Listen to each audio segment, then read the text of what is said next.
5-4. Hello. Wait, magla-livestream ako. Pati, pa-message naman sila na na nandito na tayo. Actually, nandito kami kanina. Nag-log off lang kami mabilis. Okay. No. Sige. Pero okay na tayo. You don't need to go na. Okay na. So, Okay. I'ma just have a smoke lang saglit. Ay, pero wala pa naman. mag-ano tayo. If you wanna turn off your, yan, naka-live na tayo sa Facebook ko. Alright. Great. May live streaming. Do you have a link no live streaming? Sa I'll Facebook ko. Tapos I'll share now sa I'll sige, sige. share the, yan, naka-live na tayo Alright.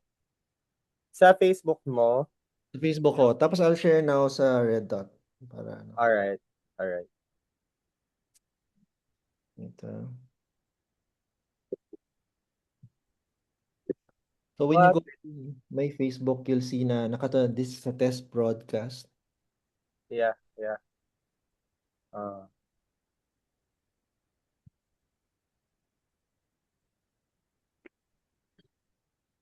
I'll just turn off my my mic later. I mean, the fan. Mm. Maingay siya. So yung usap natin ngayon, actually naka-live stream tayo. Ah, talaga? Oh, shit. Mm. Sup, everyone? Yep. Nagulat ako, nag-confirm sila Alan. Like, wow. Oh, tapos I'll share now sa yan, nasa na tayo. Yes. Sige. Where can I share this? I'll share on my Facebook page.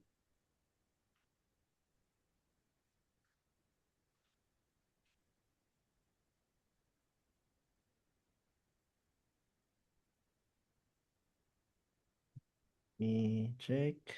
So it's 5:56. So yun, actually naka-live na tayo. So people can hear us talking. So it's okay naman. Tapos I mean, the fan. so yung usap natin ngayon, actually naka-live. Hi everyone. Sup, everyone? Yan. Nagulat ako, Hello, good afternoon. Alan. Good afternoon, Sir Carlo. Oh, Oo. So, I'll share on my so for the speakers, well, yun, FYI sa mga guests natin so we're live streaming na ngayon sa page ko, pero naka-share din yung live stream sa page ko to Red Dot. So, if you have friends na sabihin natin hindi sila makapasok or late lang sila nag-register, you can share the Facebook link just in case. Tapos, so when you go to Red Dot now, nagla-live na tayo doon just to let you know. So, tapos, yeah, wait. Tapos si Tim, actually si Tim nandun na kanina sa Nandiyan na siya kanina maaga siya kanina. So yun. Wait, so we have Dennis, Fort, Neil. Yan. Tapos, tayo na dito na si Sir Oli kanina eh. So sabihan nyo na lang yung mga hindi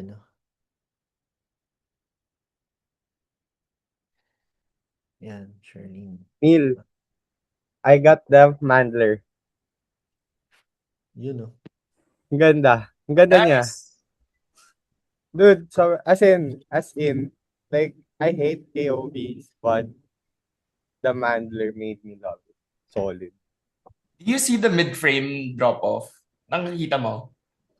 Hindi ko pa tinitingnan yung photos. I just got it like 2 hours ago. But the handling is so good, no?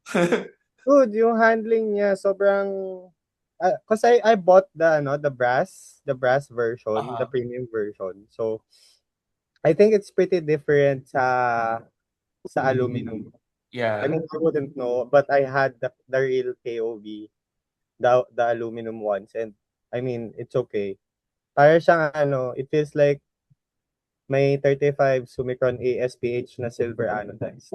Tapos, since it's the premium version, I got the accessories din na brass, the metal hood, and yung silver na hood.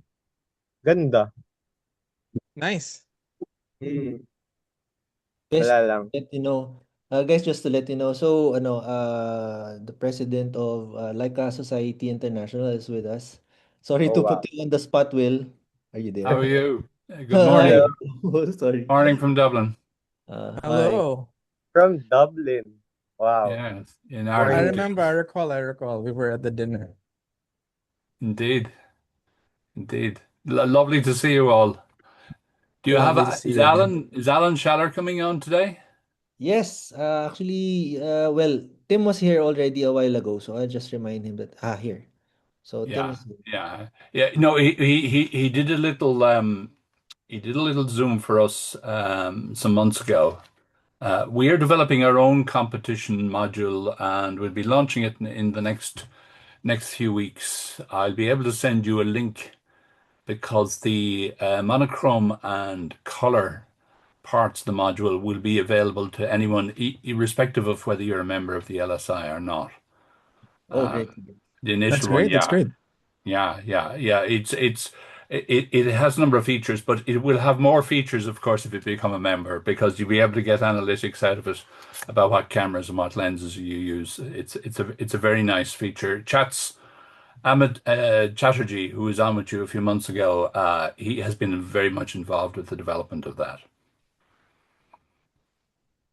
Hi, Tim. Just to let you know, Will of LSI is here, so he's joining us. Oh, yeah. So, Morning. so Hi. hi. Okay. So it's I'm already 6:01. Maybe we'll just give another 5 minutes to populate um, the page. I'm not 100% sure where Alan is at the moment. He's not getting back to me, so hopefully he'll join us at some point. Okay. Sorry about Hi, that. Tim. William here in Dublin. How are Yeah, you? nice to meet you again. Yes. Yeah. You're going to see the same presentation, I'm afraid, William, but Well, I've yeah, already done one. I've already we done have one page. we've developed our module that Right. I'm hoping that maybe if it's possible, if either yourself or Alan could drop by in London when we're in London at the end of Yeah, May. it's in May, isn't it? Yeah. I have both your emails. I'll contact you before that. We have a Please very give us interesting make sure you give us a reminder.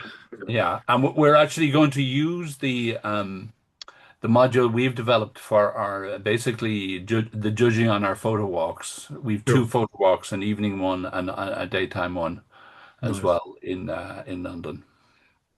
And we're going to use going to get people to upload to our module that so we'll be in touch, Tim. Great. Looking forward to it. So for the rest of our guests, so we'll just give 2 more minutes before we start. Maybe you can remind your friends that we're already starting. And also for those who don't know yet, we're live streaming in Facebook through Red Dot community page in Facebook. I can't make Instagram. I can't make it work for Instagram. So we have Zoom and we have Facebook, but we would request for those who didn't register or who are watching through Facebook, we recommend you register in the official registration form because later we will have a raffle for one monopan, like a monopan 50 and two prints, two fine art prints from Honeymule. So Honeymule is also a sponsor for tonight. Okay.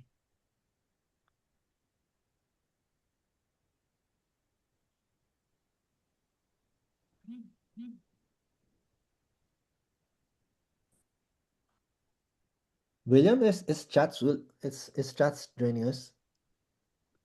Uh I don't know. Chats is a very busy consultant in Washington, and it's sometimes even when we're dealing with him, we have to kind of book his time. He may have something on. It is also going to be something like 6 o'clock in the morning where he is. So I'm not sure what he's at the moment. I see. No problem. So for we also have for Phil, for Will and Tim. So our speakers, four of them are already online also. They're in the chat. Not, they're in the stream already. So their names are Fort Barleta, Neil Jimenez, Oliver San Juan, and Dennis Santarinala. So one of our speakers is joining from the US also. It's 3 a.m. in the US.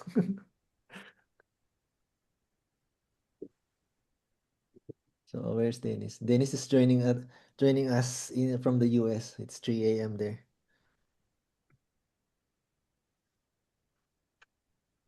Okay. So it's 6:05. Let's start. So good evening everyone. Wait, let me sorry. Is it working? Where's my okay. There, okay. So let's start. So it's 6:05. Good evening everyone and welcome to Red Dot After Hours. Why shoot mono? Thank you for taking your time to join us this evening. Also, as you have seen, this event is also in simultaneously being done for Red Dot After Hours Iris Meet. So we have here Alan. Alan will join us later, but Tim is already here. So later they'll present something to the community. Okay, so just to introduce ourselves, so we are Red Dot Community PH. We are an independent group of users, friends, and fans of Laika in the Philippines. So we do research, we do activities online and offline. We also have some contests, depending on the activities that we have. Sometimes we have private dinners. So basically, we're trying to keep the community busy and basically we're a fan group, so to describe it more easily, so Red Dot Community Peach is a fan group of Laika users in the Philippines. So just some reminders for tonight. So this session is being recorded on Zoom. You will be prompted by Zoom for your consent in the recording of this session. We are also live streaming in Facebook. So for those who have friends who weren't able to register for Zoom, you can watch or you can join through Facebook. So you can visit my page. Most of you are my friends already. But you can also visit Red Dot Community PH in Facebook. Next, a version of this session's recording, will be made available for viewing by the public in Red Hat Community PH social media platforms, including but not limited to Facebook and Instagram. Kindly keep your microphones muted during the discussion, but later we'll open the floor for questions later in the program. Okay. Okay, just to recognize our sponsor for tonight. So we have Globis. So they'll be sponsoring our activity tonight. Later, please stay tuned for the raffle. So they'll be giving two fine prints for our audiences. Just to make sure you are able to join the raffle, please register through this link, or you can also visit the link through our Instagram accounts and Facebook. So Mole will also be are also sponsoring us tonight.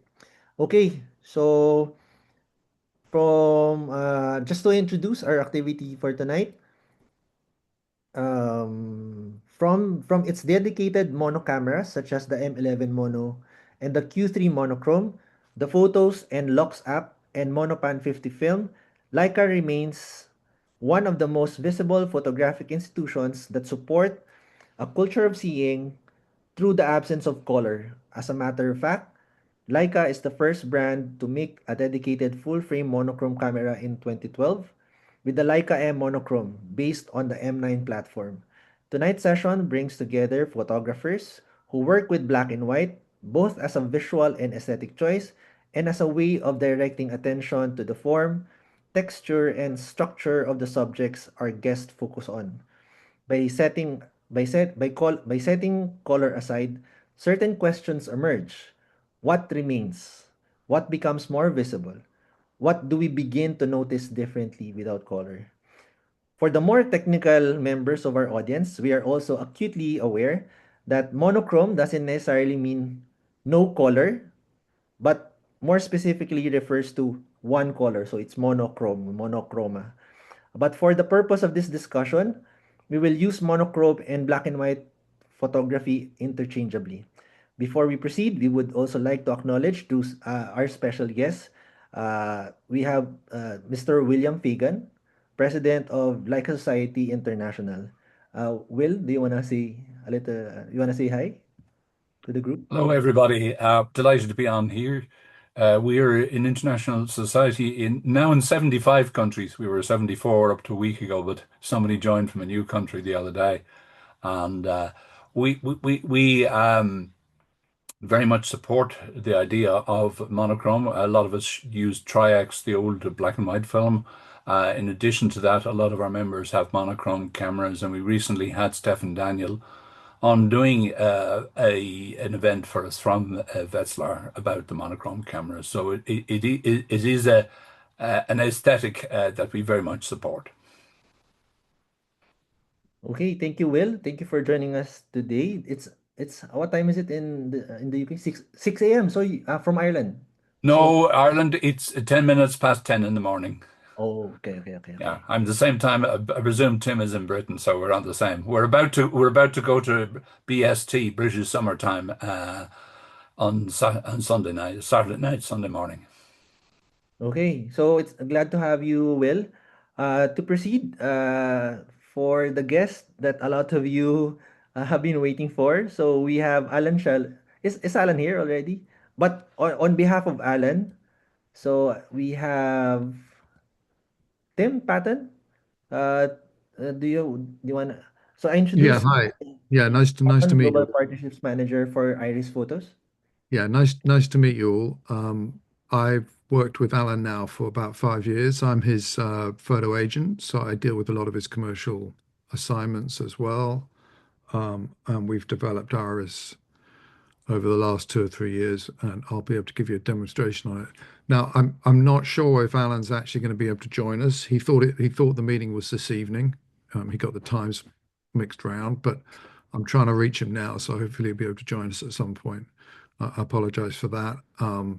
But I'll give you a demo of Irys, and I'll be able to show you the platform, and we can have a nice discussion about that.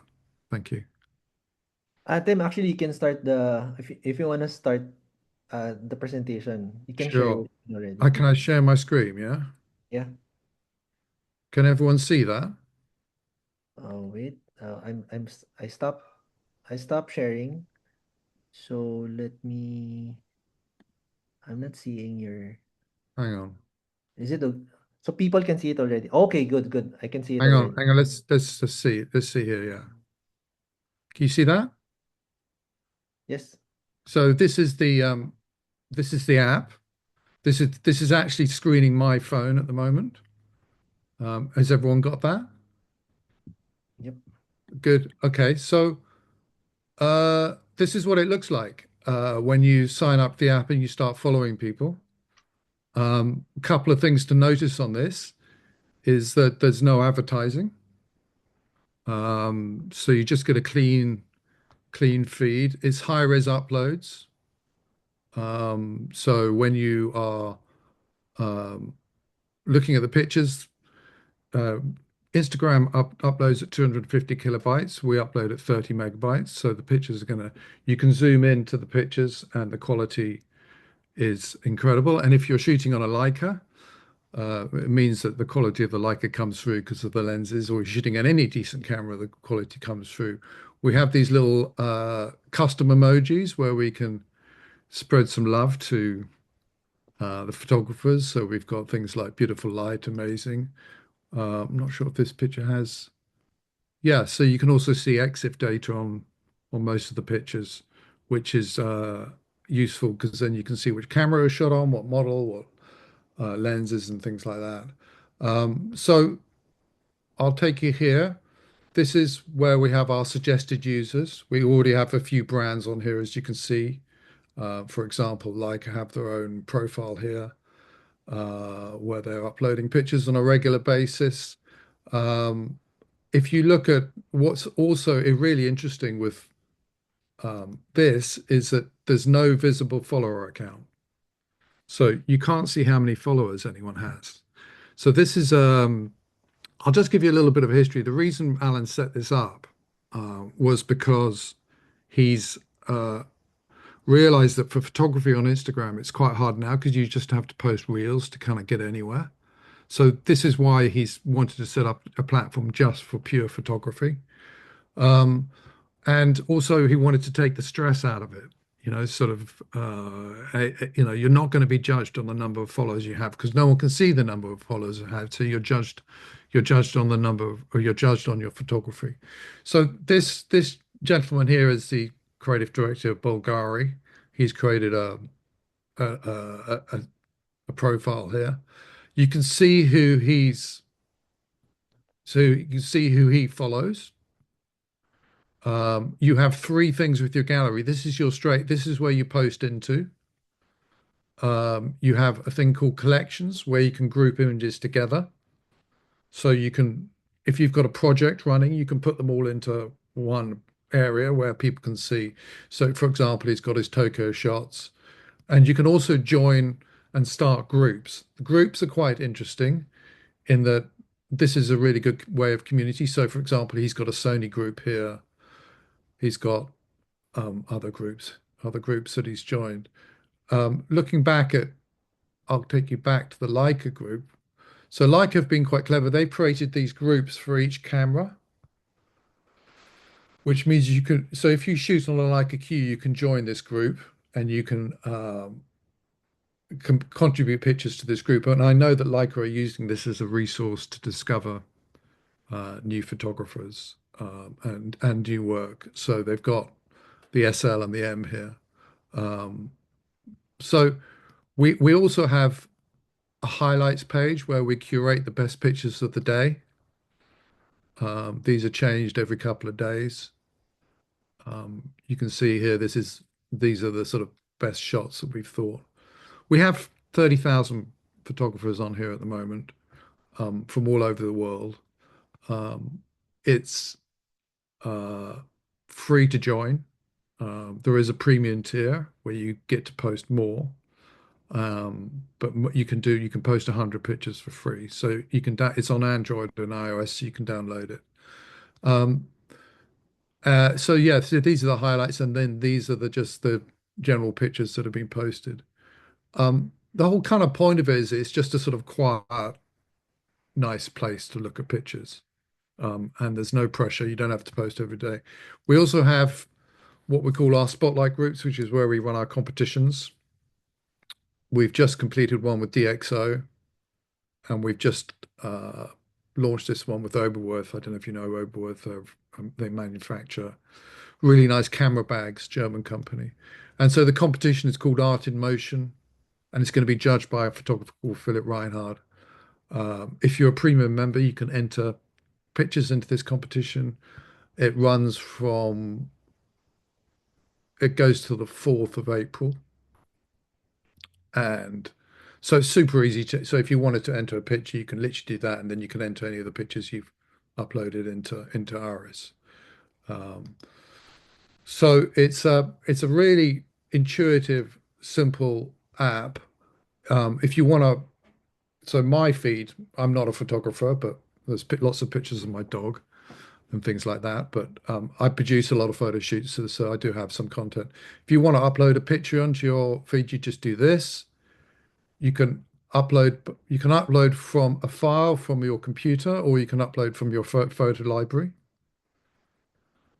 So your photo library, so supposing you wanted to just upload that one, you can write your description and whatever. You can turn off your EXIF data, you can turn it on. You can post it into a collection, or you can just post it straight onto your gallery.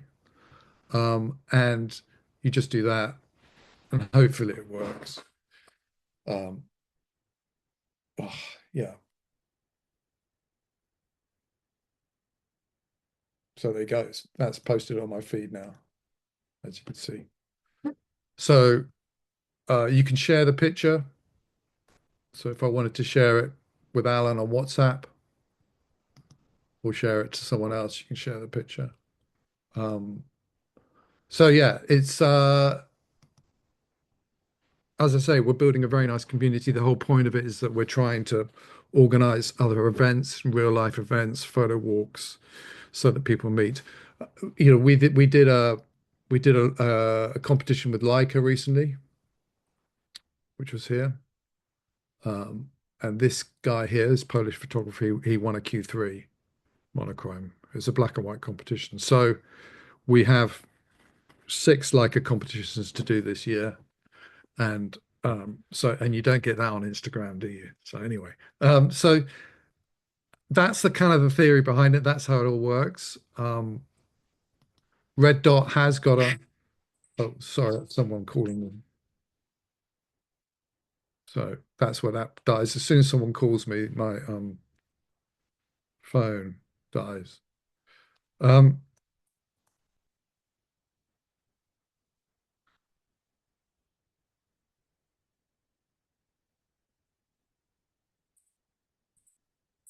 Sorry. Sorry.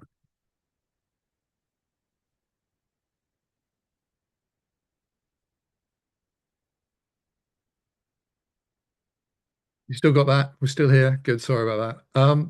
So yeah, so that's basically the app, and that's how it works. And it's available for you to just download. As I say, we've got 30,000 people would love.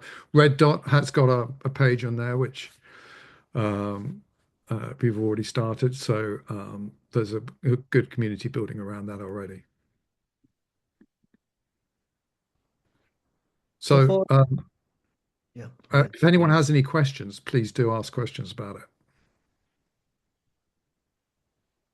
So does anyone have a question or about the app from our audiences? So for those who are new to Irys, Red Dot is also now available on Irys.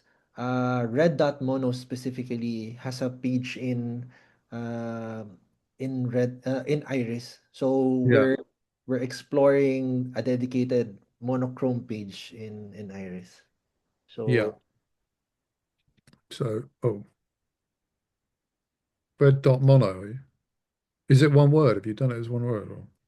yeah, Red Dot Mono. Or you can also try Red Dot Community. Sorry, it'd be good if I could find it, wouldn't it? Whoops.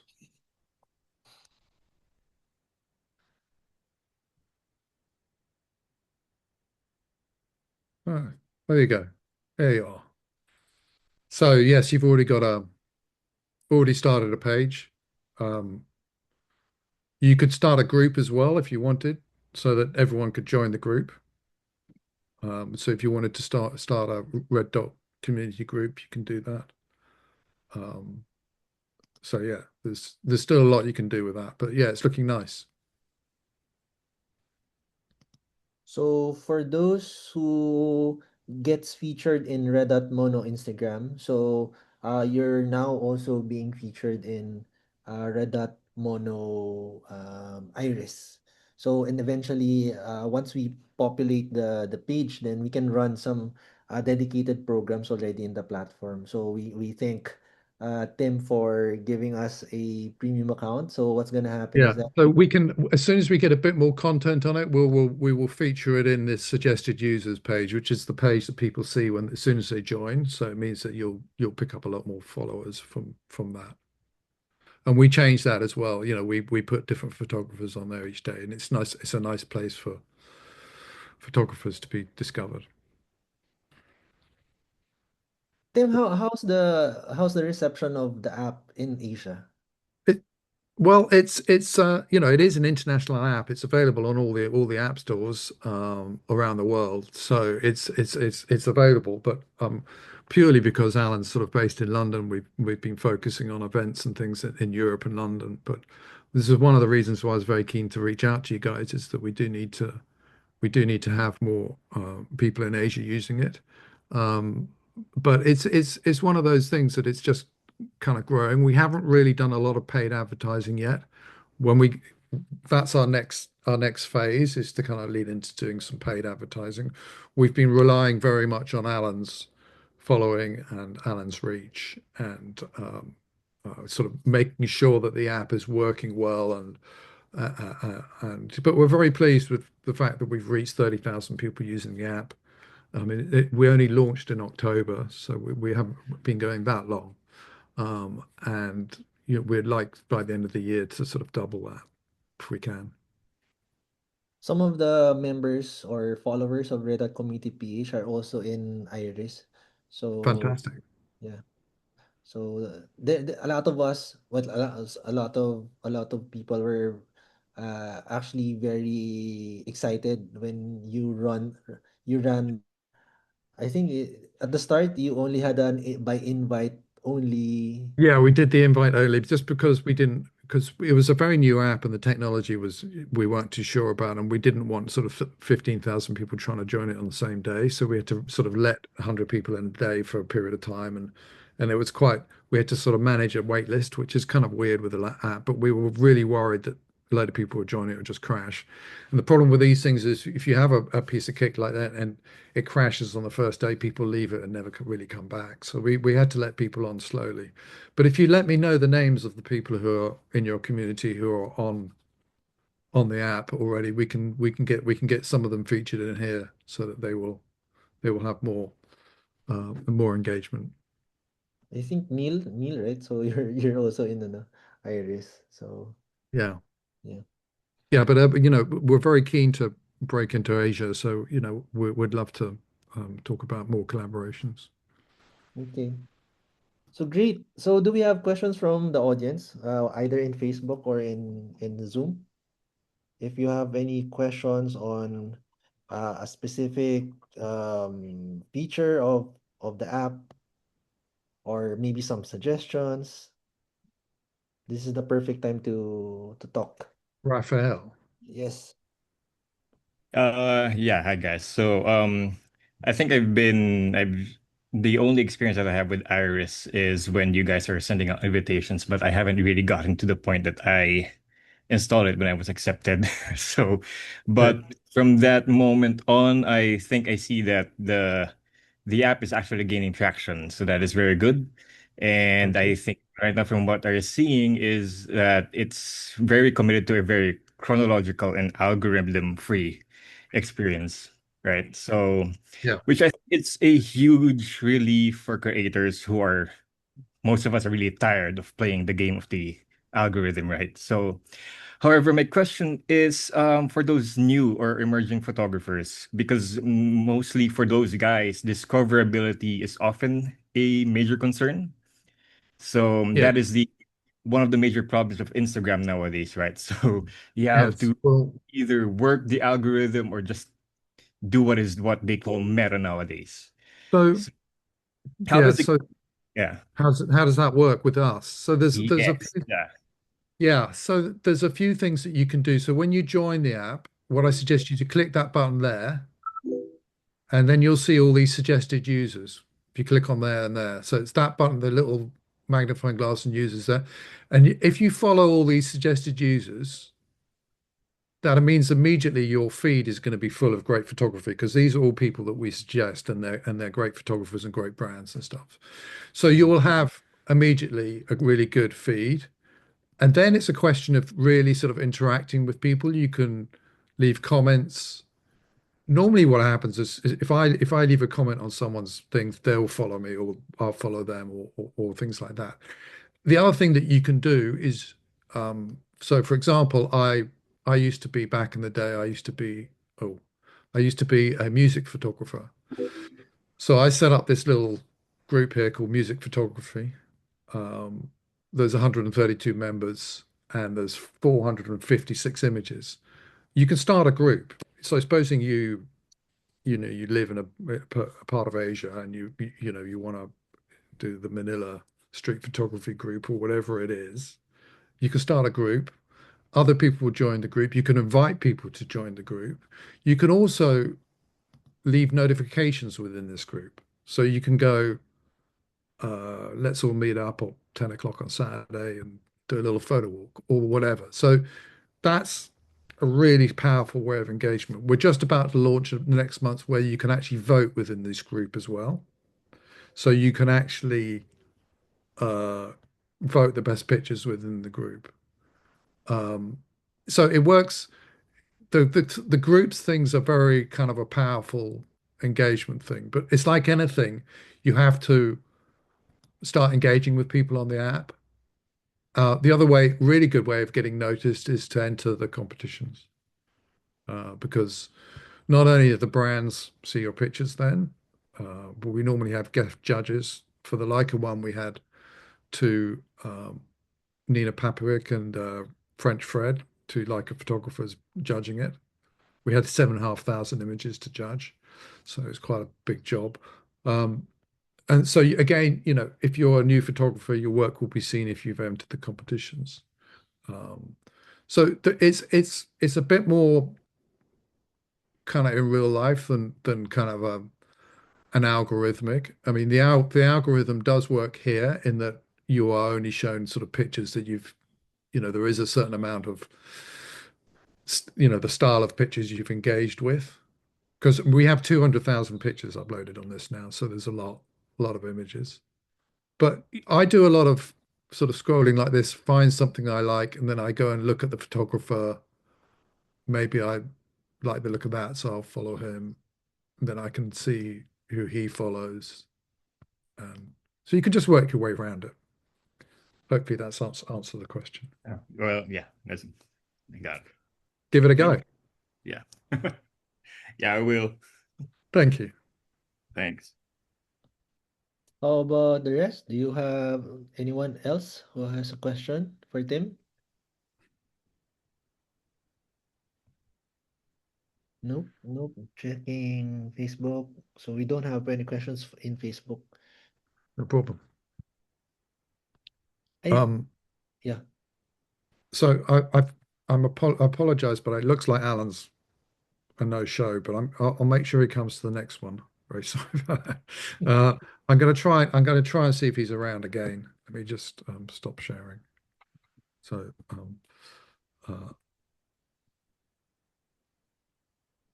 Okay.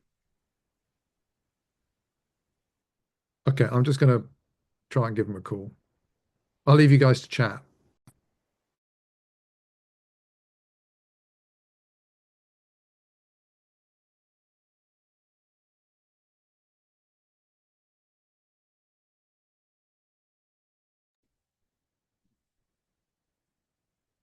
So if there's no more questions from the group, I guess that's it. Thank you, Tim, for introducing Irys to us, to the community.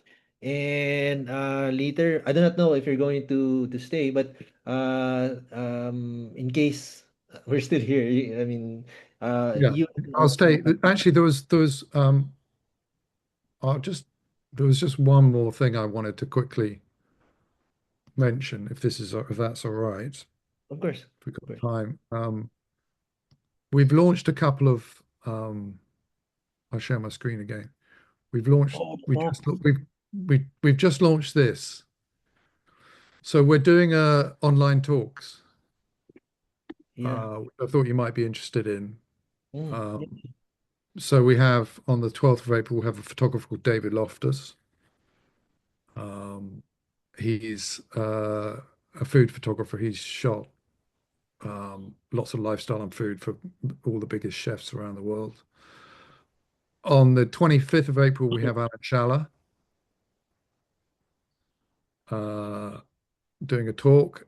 And then we have this photographer called Matthew Bitton, who's a celebrity photographer in LA. He's got some interesting stories to tell. You can enter the talk via the app. You can book it. It's about it's $27 for an hour. I hope that people think that's reasonable. We're trying to just do as much of these sort of in real life, talks and things as we can.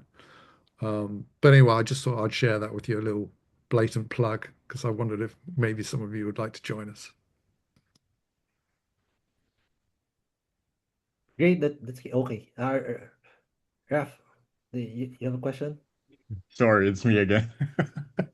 Okay. Yeah, just a follow-up question. Is there any plans or are there any plans in the pipeline to release this one kind of like a web version, not just Oh on yeah, the so this yeah, so this is the question that we get asked most is a web version. And it is in our pipeline. It's quite an expensive thing to build because it's like building the app again. So we are planning on doing that this year, but that is the 50% of the questions we get asked is a web version because I think a lot of people have a problem with just using it on their phone. yeah, it's much easier to navigate and organize the photos and on a Yeah, very and then you can. But we are trying to integrate the Lightroom app, Mm, so which would be interesting because then you could take it straight from the Lightroom app straight into Iris, which means you don't have to put it on your desktop, put it into Photos. So that's one of the things we're looking at. Try and make it a bit smoother. But it's interesting because Alan runs his whole thing out of his phone. He's just that generation, but not all photographers do that, obviously. So. But yes, we are fully aware that that's an issue for some people. okay, cool. Thank Cool. you. Well, thank you very much, everyone. I've actually got a I'll stay online, but I'm just gonna see if I can get hold of the man. Yeah.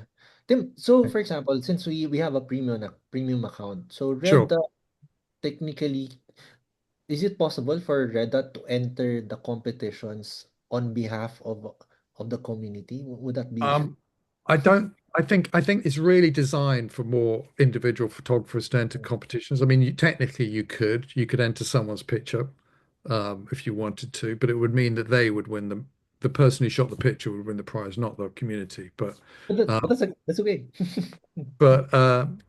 It's more meant for individual photographers than it is for that. But uh, I mean, I suggest. I mean, it's the price. The premium price is $5 a month, so or £50 a year. So a lot of people have done that and had a chance. The guy who won the £6,000 like a key got his money's worth. So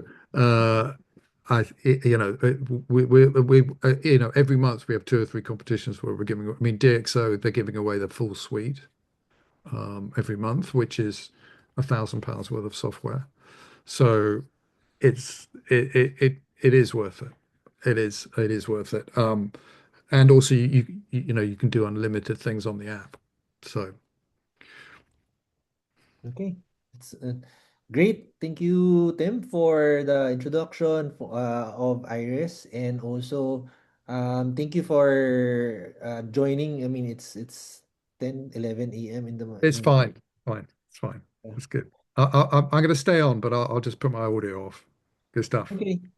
Speak to Thank you you, soon. Thank Tim. you very much. Good to speak to you all. Thank you. Thank you.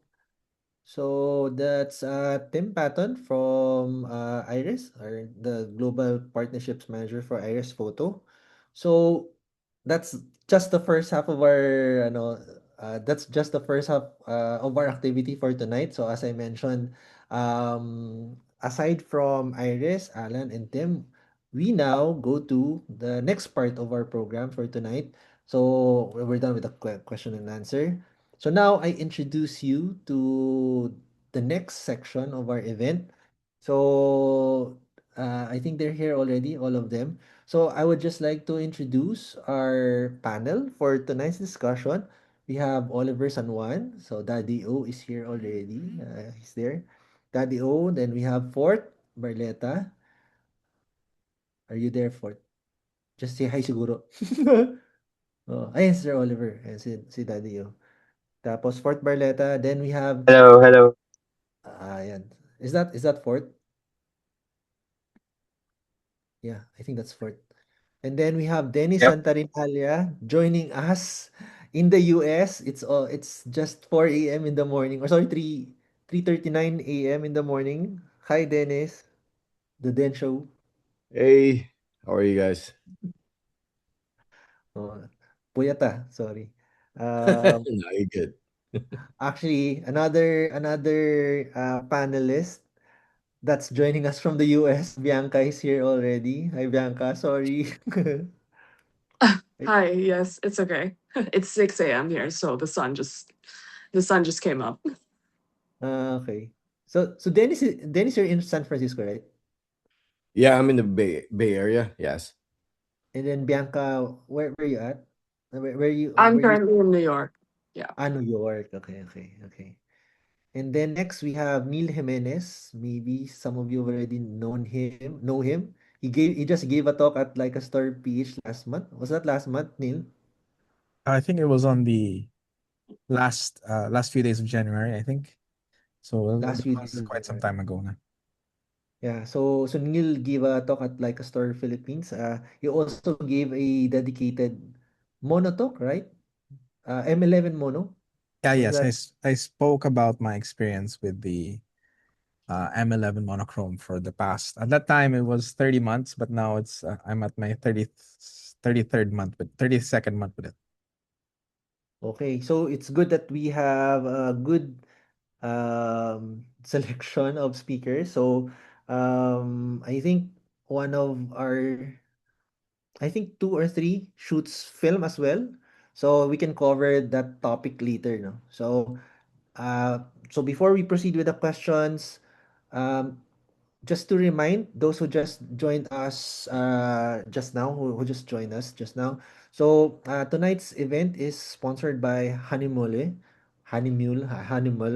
Mule, and Globis. So we would request you to register through this link, or you can just visit our Instagram account and register there, because later we'll have a raffle for one Leica Monopan 50. So to follow kasi wala nang the store ran out of stocks. So to follow for the Leica Monopan 50, and we have two free fine art prints care of Globis and Hanimolo. Okay. So okay, now sige. So ano no? Kaparapol daw ni Oliver yung M11 niya.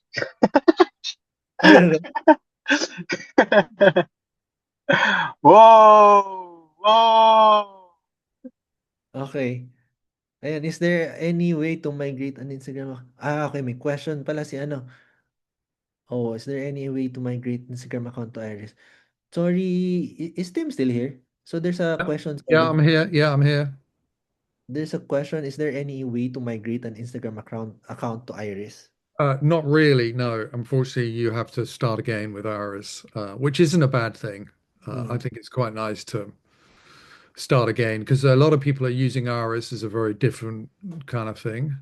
A lot of commercial photographers are putting their kind of artistic work on Irys or their black and white work because it's a slightly different platform. It's not really somewhere where you're sort of battling with everyone else to pick up work. So it's a slightly different presentation.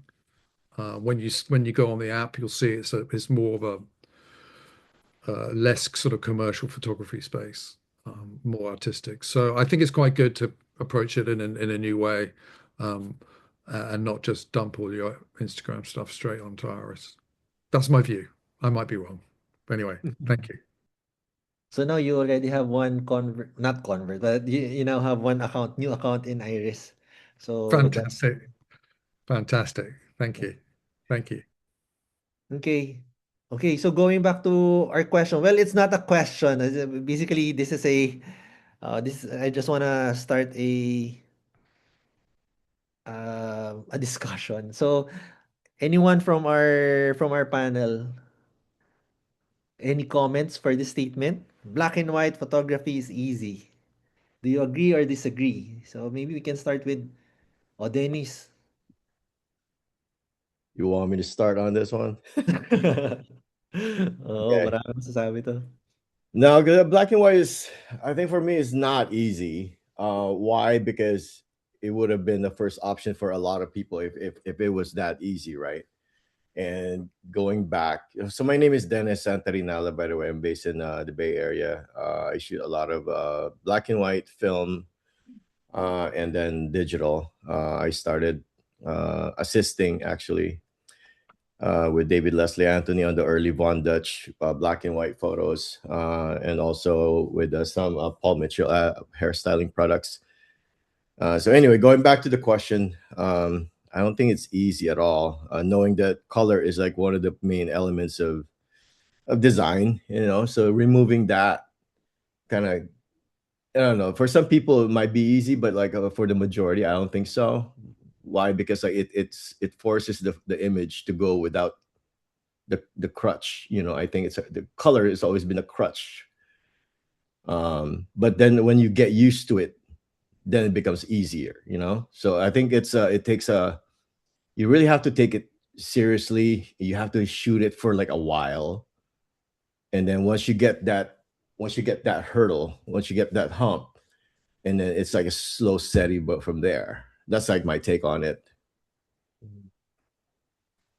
So for our speakers, you can also, in case that you want to share some of your photos, so just let me know, just message me so you can share your screen, so that people can also see your account or a specific photo that you would like to highlight in answering the question. So just message.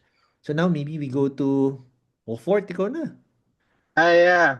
So black and white looks easy, but it's really hard to make it look easy. I think that's my thought about it because um it's like the baseline of composition. Like you really have to compose hard and just focus on composition to make a photo looks like it's an easy photo.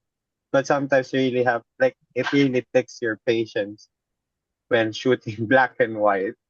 Because all right, let's give this one an example. This book is this portrait is in black and white, but how long would you like give time and patience to see to to get that kind of emotions? Like you really have to connect to a person or like talk to him. It's like there are like so many ways to shoot black and white, and I think there is no shortcut for it. Um, so yeah, I'm a photographer. I'm also an associate creative director. Sorry, I forgot to introduce myself. I'm an associate creative director from BBDO Advertising here in the Philippines. I do photography as my creative outlet. Um, sometimes I join some exhibits. Thank you. I'm plugging Photomoto. They're also opening a new exhibit and they're gonna be up soon. Um, so anyway, yeah. For example, this photograph, it might look easy, but if you'll see the archive from my Lightroom, I think I shot this in so many ways possible to make it look simple, to make it look easy.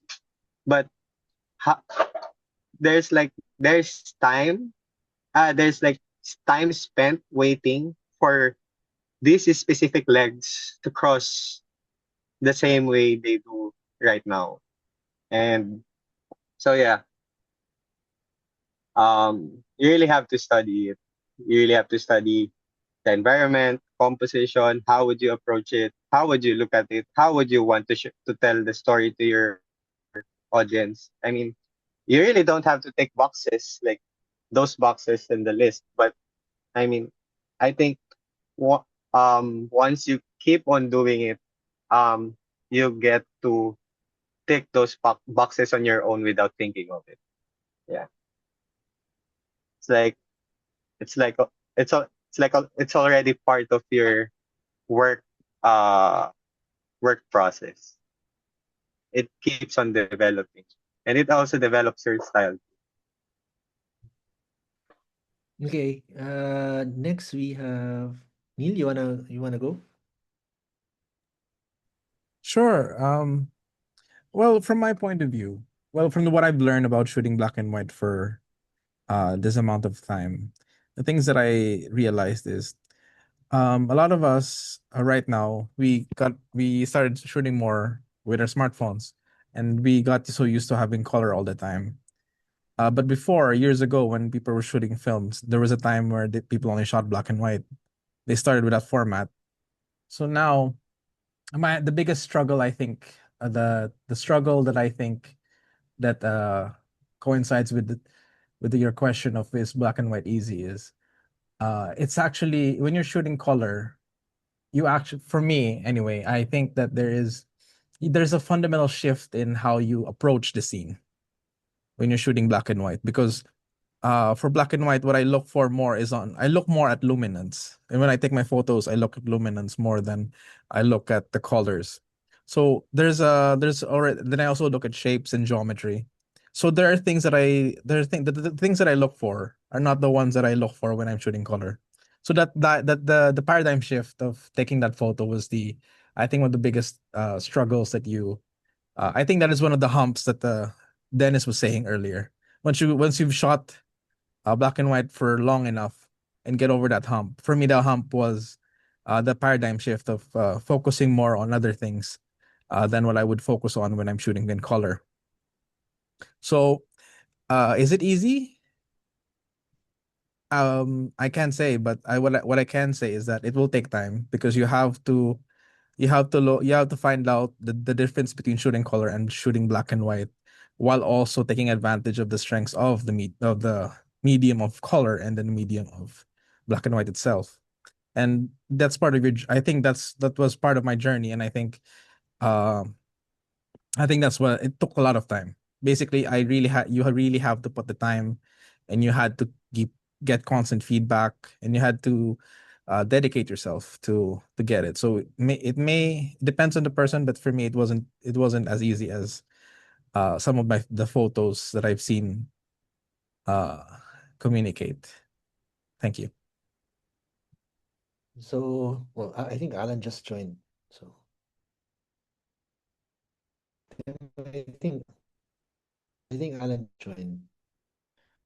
So, do we, Tim, do we give the floor to Alan first before we proceed? Hello, everybody. Yeah. Can you hear me? Yeah. I've done the Irys presentation, Alan, so you can talk about black and white photography now. So Can everyone hear me? Yeah? Is it working? Yep. Okay, cool. Sorry about the mix-up there. I don't know if Tim explained. But yeah, black and white photography. Where do I begin? So what, just talk a little bit about why I got into it, maybe, or I suppose I did black and white photography as a hobby, first of all, and I just really like the work of photographers like Ansel Adams and Cartier-Bresson at the beginning, and because it was a hobby, and I was quite stressed doing the work that I was doing at the time, which was music, and I was working to brief a lot of the time. So I was working for brands who were sending me requests. You know, you got to write a song like this, you got to do something like this. So when I got a camera for the first time, I just wanted to shoot the stuff that I was interested in. And honestly, I don't really know what first drew me to black and white, other than just a pure aesthetic love of it. And so I just began shooting in black and white, and I did feel a little bit guilty at times, like I should be doing color photography, you know, like I might be missing something or trying to experiment. But to be honest, the majority of what I wanted to do was, well, the stuff that got me excited to go outside was black and white. And I remember when Leica released the first monochrome camera, a lot of people were laughing at it, the M9M, and saying, you know, it's crazy, it's more expensive, and does less than a color camera kind of thing. But I remember reading the press release and thinking, wow, that what a cool idea.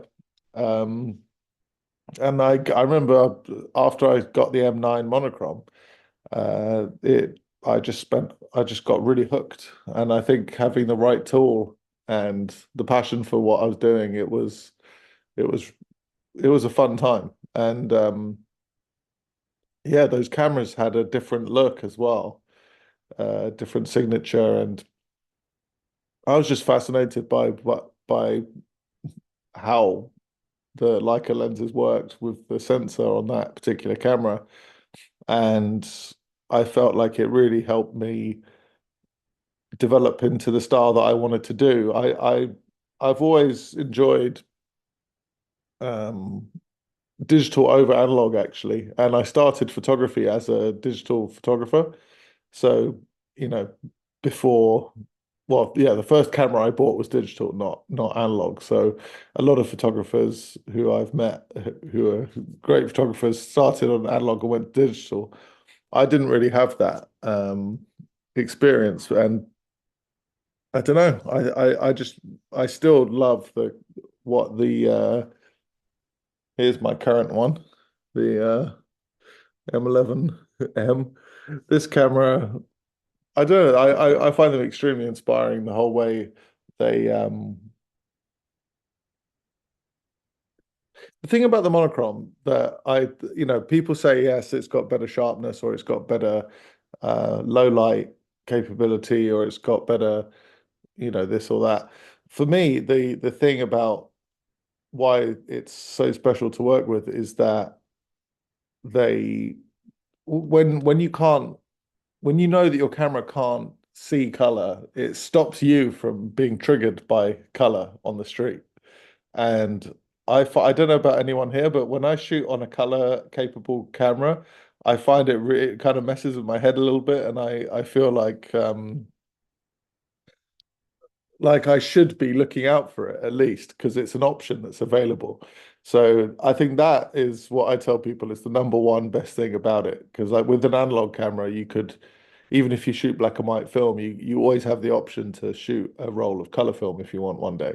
Whereas this camera, you can't. So anyway, it just became a big part of my style and way of thinking. And I think I've been very selfish with just wanting to focus on black and white and uh that some people say it's limiting, or like when you go to India or Cuba or certain countries that are very colorful and they say why don't you shoot in color, like it's crazy not to shoot some things in color, but I just I still just don't get much from shooting color. And I love color photography. I love looking at the work of like Alex Webb particularly, Soul Leiter, Steve McCurry as well.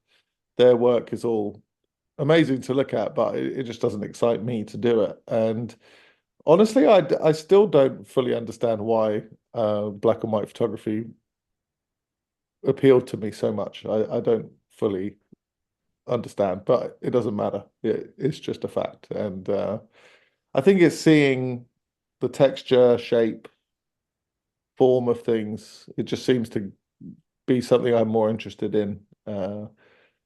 And even, I mean, I have shot color before and I've done some color pictures that people say they like, but I don't get any of the excitement when I connect it, like uh, when you get the red bag with a red car and a red, that kind of stuff that people like. Doesn't really excite me. But Excuse me, sorry, I've got to dash off. I've got another call at 11. So, all right, Tim. lovely to meet you all. Thank you so much. Speak to you soon. See you later. Bye. Bye. Actually, Alan, when you came in, this is the question that we post our panel. So, what's your Black and comment? white photography is easy. What's your comment on this? So, we've had three speakers already say that depends. So, how about you?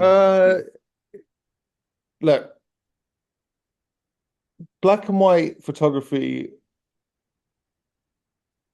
it might be I think because of the absence of color, people think it looks more artistic, right? Because it's not how we see the world. But if that were true, there would be way more famous black and white photographers than there would be color photographers. And I don't think that that's true.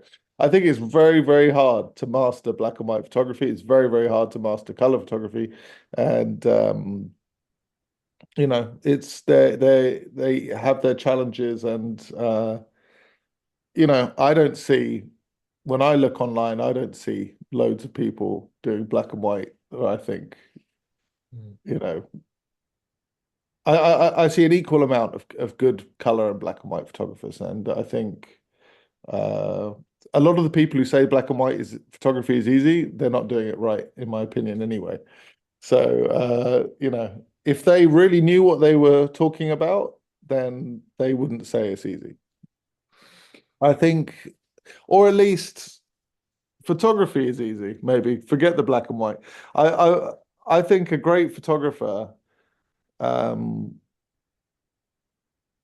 is, you know, the medium isn't as important as the eye in general, I don't think. And there are some people who find black and white easier for sure, just because they're passionate about it. And there are some people who find color easier.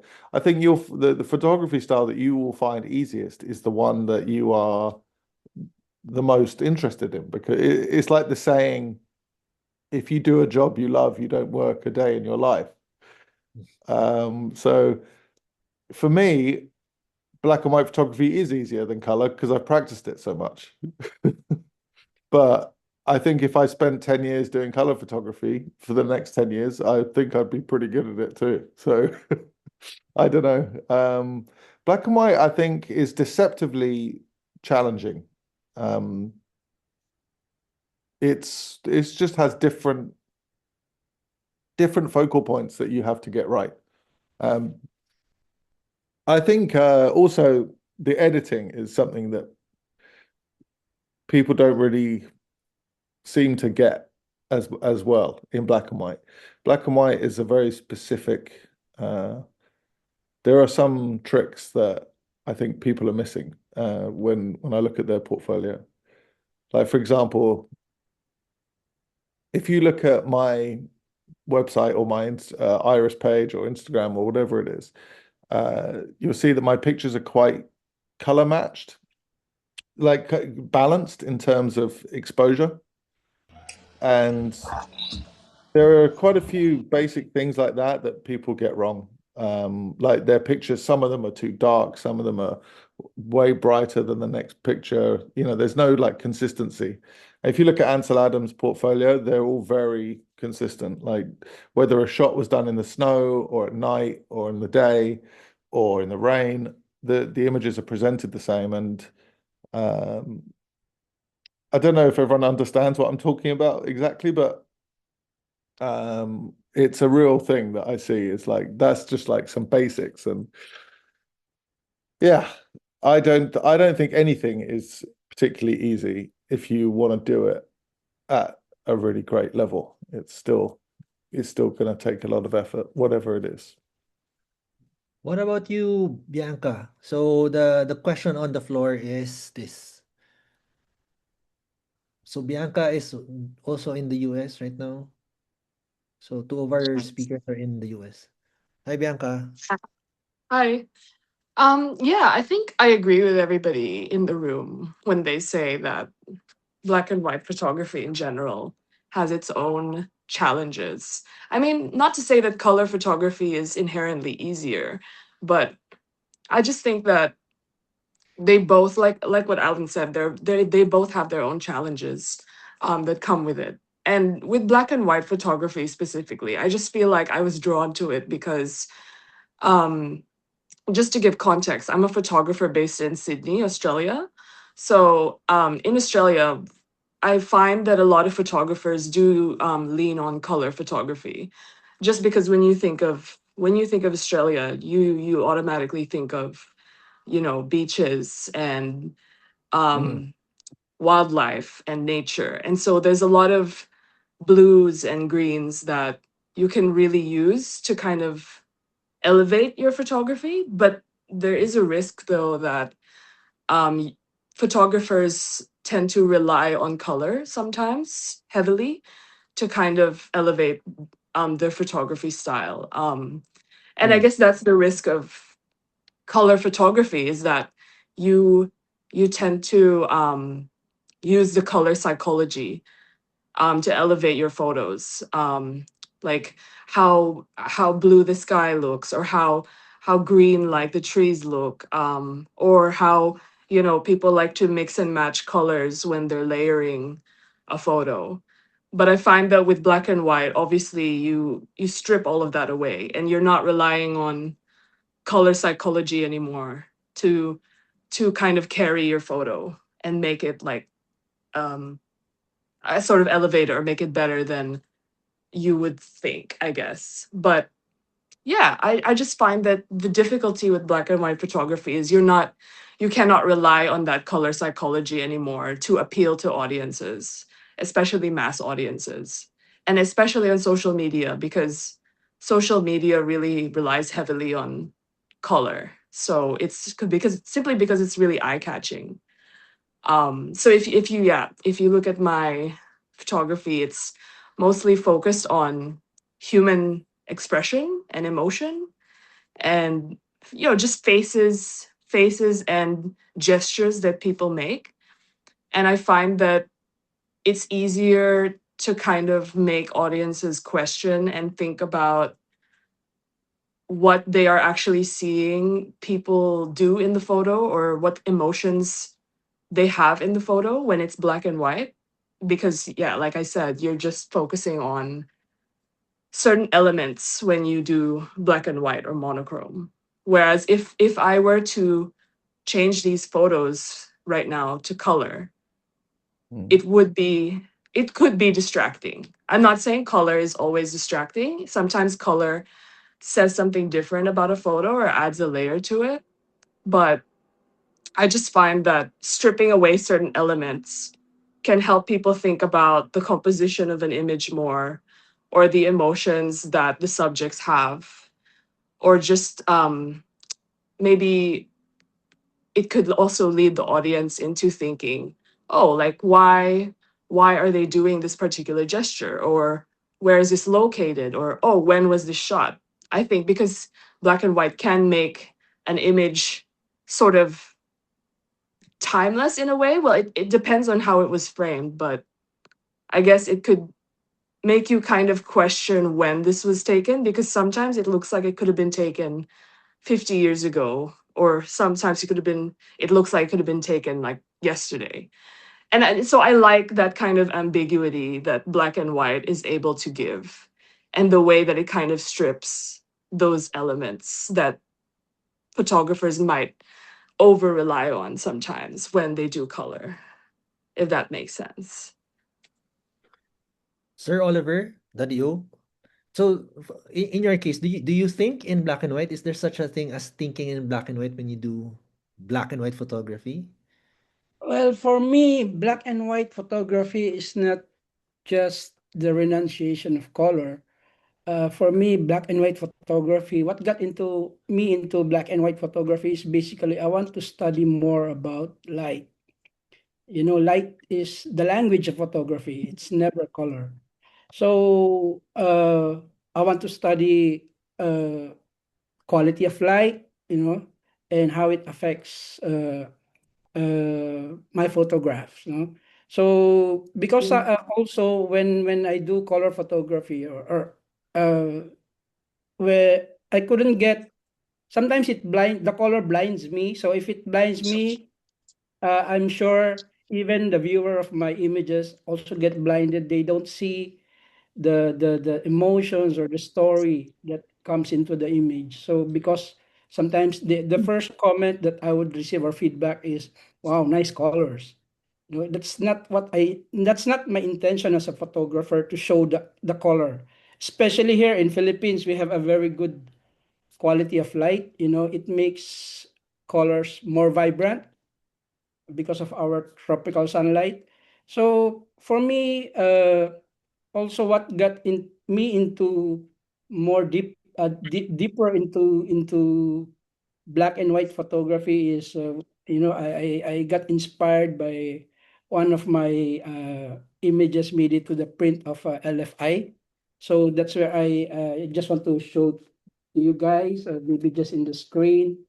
So here it is, March 2022 edition. So yeah, so for me, I have to study first more deeply the quality of light, how light affects an image, by stripping away one of the elements that is actually how to say blinds a viewer or even me as a photographer. So I think having shooting in black and white could give more emotion or more mood to my images, and also bring out the story I want to convey to my viewers.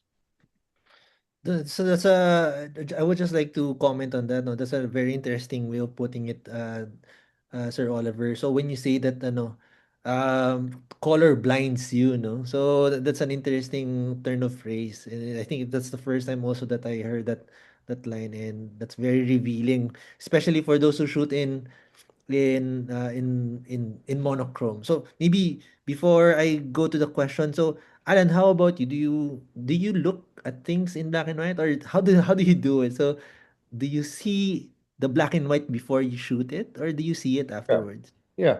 Well, like I said before, when you shoot on a camera that can't shoot color for years and years and years and years, slowly your eye stops being drawn to certain things. Like I teach workshops sometimes, and I see people like doing a black and white workshop, and they'll see something like a lady in a bright red coat, and they take the picture, and I always think in black and white that's just gray, that's just one thing of gray. So it's all about, for me, the more you can pre-visualize a photograph and the more experience you have, the more that you understand your editing workflow and even printing, like the whole picture, the more that you understand, the kind of more the more time it saves you, I think. And for me now, it's kind of instinctive. Like I don't really think about it anymore. It's very kind of, I've done it a lot. I've been doing this for a long time now. And so it's just kind of built in. But I remember actively, like near the beginning of my journey as a photographer, I was thinking about.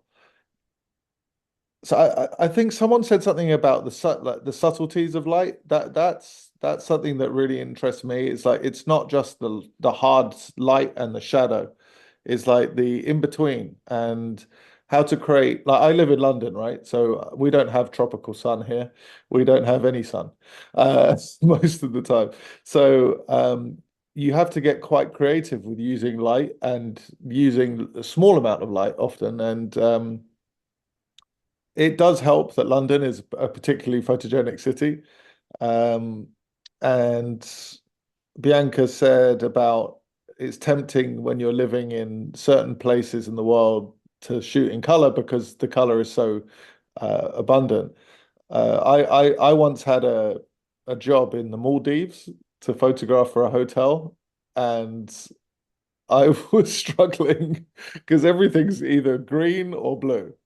And but I figured it out. It just took me, and sometimes I like that. Sometimes I like going into an environment that takes me out of my comfort zone, like this picture of this turtle. Like this is still a photograph that I think has my kind of feel to it and signature, like with the light and the isolation of the subject and the framing. And so I find that the more versatile you can become, and I limit myself to black and white, but I think there's a lot to explore within that world. And it's not, people always say, oh, my work is super high contrast, but it's not all the time. Like this shot of this turtle isn't crazy high contrast or anything. It's just I'm just I love experimenting with light and trying to find the best kind of lighting scenarios in anywhere I go. And I have a philosophy of there's no such thing as bad light. It's just, I don't want to be that photographer who needs the sun to go out and make pictures with, or who needs, a certain, like there are some photographers who rely on certain themes, and yes, I do as well. Like I limit myself. I shoot with wide angle lenses. I shoot on a monochrome sensor, so I'm always in black and white.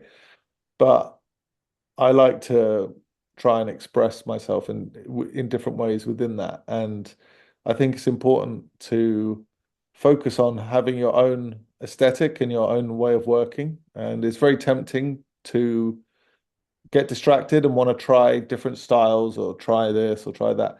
I think it's really beneficial just to lock in on something for a while. And I think that's how I developed my eye and developed my sense for light, was just by trying to approach photography in the same kind of style or the same goal. It was always working towards creating these kind of black and white images where it's it's the same as a lot of people. Like I like light, I like shape and timing.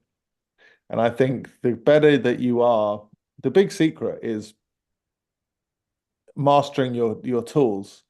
And I call it buying time, where the more time you have on the street, or even taking a portrait, because portraits are still time-based things. There's always a moment where the person looks a certain way where it's better than the other ways that they looked, like this. And so for me, my technique and my understanding of light and all of this, I've kind of tried to make it automatic so that I buy the time I'm not worrying about what I'm doing or, what setting am I on or what aperture, that's all working in the background while I can just study the subject and try and pick the exact moment where, like here in this picture, this is a friend of mine, Ryota. So obviously the idea was to get his head framed within the dark part of the arch, right? But then the next part was there was a man walking in the bottom right. I remember seeing him and I wanted to time it with the wave crashing as well for the kind of drama. And so, I had these kind of three things in my mind, and I was trying to balance all of them. And I think it's very hard to be able to do this kind of thing unless you have a real understanding of your tool and and of your understanding of light, if you're thinking about this. So if anyone's wanting to improve, I think it's just about a general improvement over your it's not just like, oh, you got to get good at hip shooting or you got to get good at it. It helps to like level up everything and work on the areas that you're maybe not so good at. So that's how I approached it, was just if I feel like I'm not good at something, I will work on it specifically. I think it's a bit like athletes or Formula One drivers, you hear them talk about, there's this one part of my game that isn't good. And I'm all about trying to make sure that my skill set is quite balanced and even, so that I can call upon the techniques when I need them. So I approach it a little bit like that. And it helps to shoot every day, obviously, and keep in a rhythm. And now that I'm running Irys and I'm doing a lot more stuff, it's getting a bit harder to keep shooting as much as I'd like. One day I want to just take 3 months and go back to being a photographer full time again. But I think that's when the best work comes, is when you have the headspace and the right to really pursue a concept and execute it. But yeah. Maybe I'll go to Dennis. Dennis, you shoot documentary using black and white, but you're also specifically working for the US government or US Army, if that's correct, right? So why shoot mono, I guess? I mean, or do you still use mono for your work? Hi. Thanks for coming back to me. I shoot for the United States Air Force. I'm a multimedia specialist for the public affairs. I work here at Travis Air Force Base, and yeah, like as you see, like we're kind of heavily involved with the conflict right now. I don't. It's not really mandatory for for me to shoot in black and white at work. It's just like it's just, I guess it's like a way of getting, I don't know, because I get so much color when you go to Divid's Hub where we put all our products together. It's like just like it's just like a nice way of attracting a different crowd, I guess. But I do shoot a lot in black and white film. I don't know. I'm just like fascinated with like the old National Geographics of the 90s, especially with the Iraq War. And I do love that, and also, I mean, I do love that, like, action shots. I crave for that. But yeah, but I'm not really into, we're not really like forced into shooting black and white, but God, like, I can count with one hand how many shoots black and white as far as like in the public affairs and Department of War currently. But yeah. Maybe But yeah, a follow-up question for that, Dennis. yeah. When do you decide to shoot? I mean, assuming that you're not working, it's not for work. When do you decide to shoot mono, or when do you decide color? Or Oh, wow. is color totally out of the question if it's personal work? Not necessarily for office work or for the army, but for personal projects. That's what I mean. I actually started last year. I just decided to just cold turkey shoot in black and white. I was actually fascinated with a bunch of like Alan's work, and then but I started with assisting. I was assisting with the early Von Dutch, and David Leslie Anthony was the photographer working with Christian Odegaard at that time. I was really fascinated with the process, and he once told me that, like, man, like, if you really want to jump in black and white, you gotta study like how it is with the triax, because he's really like into that. But last year was like just like cold turkey. I'm not shooting any more color, and so, but then I think it's just I just got addicted to it now. It's a lot easier now. I said earlier it was a hump. It was hard because my eyes are so used to seeing the triax with portfolios of fashion photographers. So like on my personal work, I just shoot black and white. I shoot a lot with old cameras too. I still have like the 1930s Rolleiflex here. This is like a 1930s, and then I shoot with obviously like the M10 monochrome, and then this is like a very custom made M6. You probably not seen anything like this one before, but I yeah, Is this but the for work I do Franken shoot Leica, a right? lot of what's that? Is this the Franken Leica? Yeah, it is a Franken Leica. Yeah, so yeah, this thing I always have triax in it. So this is like engraved. Yeah, so it's a custom camera. I only have like a triax. I just shoot triax only on that one. But yeah, so for personal work, I just shoot black and white, and then for the my job, I shoot in color. I guess it's a lot easier, way easier when you shoot in color. When you're trained, we just like shoot black and white because like you're just like adding more crutch to it, I guess. And but I'm really fascinated with like with my journey right now with the black and white. Like I said, it's a lot easier. On top of that, I did like a lot of large format.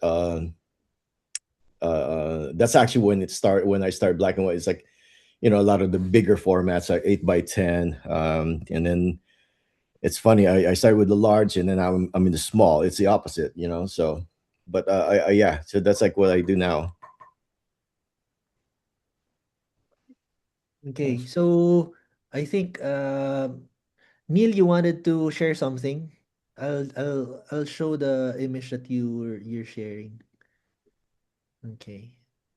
Hi, actually, this is I actually to give you a bit of background. I actually was at Alan's workshop in Ginza a few years ago, and one of the things that I wanted to add what he said earlier, one of the things that he showed me was this photo in his workshop. It was this beach shot that he did, wherein he used that bar over there to connect the foreground lady with the running child. When I was in his workshop, when he showed me this photo and he basically used that bar, that black bar, it made me realize what he one of the, it basically blew my mind at the time, but it really showed me what you can do with black and white. So I tried to apply it to my own work, my other photo that I wanted to show you. So as you can see here, this was the sun. We were in Bukidnon. It's a mountain in Mindanao, the lower island, one of the big islands in the south of the Philippines. And it was a sunrise. We were these people that I shot are paragliding pilots, and they were waiting for the paragliding equipment to come back because a lot of them flew out. But this was early morning, around maybe 6 a.m., and the sun was coming out. And I recalled what he did with that thing, and I said the brightest part of the scene was the horizon because the sun was coming out. So I wanted to connect the horizon to the guy in front is his name is forgot his name. But the thing is, I wanted to connect his eye line to the horizon because I recall that sometimes when you're doing black and white, you have to remember that you also have to use whatever you put in the frame. You also have to use a lot of the elements. That includes the brightest part to the darkest part, the subtleties of the light, and you can use a lot of the elements in the shot. And that to me was one of the things that I really learned from his workshop at that time. And I had tried to do that the same. Whenever I tried to shoot black and white, I wanted to take more advantage of what what black and white can offer you, which is for this one, adding more focus to the eye line of I forgot the name of the foreground person here. So Russell, Alan, there we go. I think his name is Russell. There we go. Russell. Yeah. Yeah. So Alan, you have a student here. So you have well a lot of people here are also influenced by your work. So it's actually a good thing that you were able to join. Yeah, no, of course. I'm very happy to talk black and white. It's one of my favorite subjects. Um, but yeah, the to Dennis, you were saying about Tri-X, right? I tried like every brand of film when I was shooting. I shot analog only for 2023 despite what I said earlier about preferring digital, I thought I would try it just to see what it would do to my head. And I found Tri-X is just it's annoying because it's like the most expensive one for and I was like, of course, of course the one I like best has to be the most expensive film. But it just has that. I think there's something about it, like, the people who've used it before, and that if you're using it, if you're not getting results from it, it's not the fault of the film. And I quite like that. That's how I felt when I got my first Leica. I was like, right, now I have no excuses. I'm gonna have to level up. But yeah, that was a nice shot, Neil, that you just shared. It's true that's a good example of a shot that like the one I did on the beach. It is a classic thing that I don't think a color photographer necessarily would have thought of that shot because it's all about tonal separation. And in the same way as there are some pictures by Alex Webb, for example, I'm just like, wow, like how did you see that? And that's the bit that interests me is how certain color photography, like they have different options available to them at different times. And but for me, like that beach, if you were there yourself, it was really not an inspiring day. It was like flat light. No one was on the beach. And sometimes that's a great thing. And I managed to figure it out. And that's kind of my approach, is just chipping away at a shot and at a scene. And I always try and imagine the photo if like when I look at sometimes it's very frustrating when I'm in a certain place and I'm like, right, if this happened or this happened, then this would become an amazing photograph. And it's quite upsetting realizing that when 99% of the time it's never going to happen for you. But I think it's important to like I remember seeing with that picture of that lady, I the kid wasn't running yet. I was trying to figure out a shot with her and the beach. And yeah, the second I was trying to use that line as well, like leading into her head, and then when the kid started running, it was just like, okay. But I wouldn't have captured that shot had I not pre-visualized that. So yeah, it's not the most, the most obvious shots, and this is what I'm talking about in terms of subtlety. It's very exciting when you've got hard light and big shadows and architectural shapes, but I get a lot more satisfaction from finding shots like this where it's not about just the light, it's about it's also a very unusual composition. It's the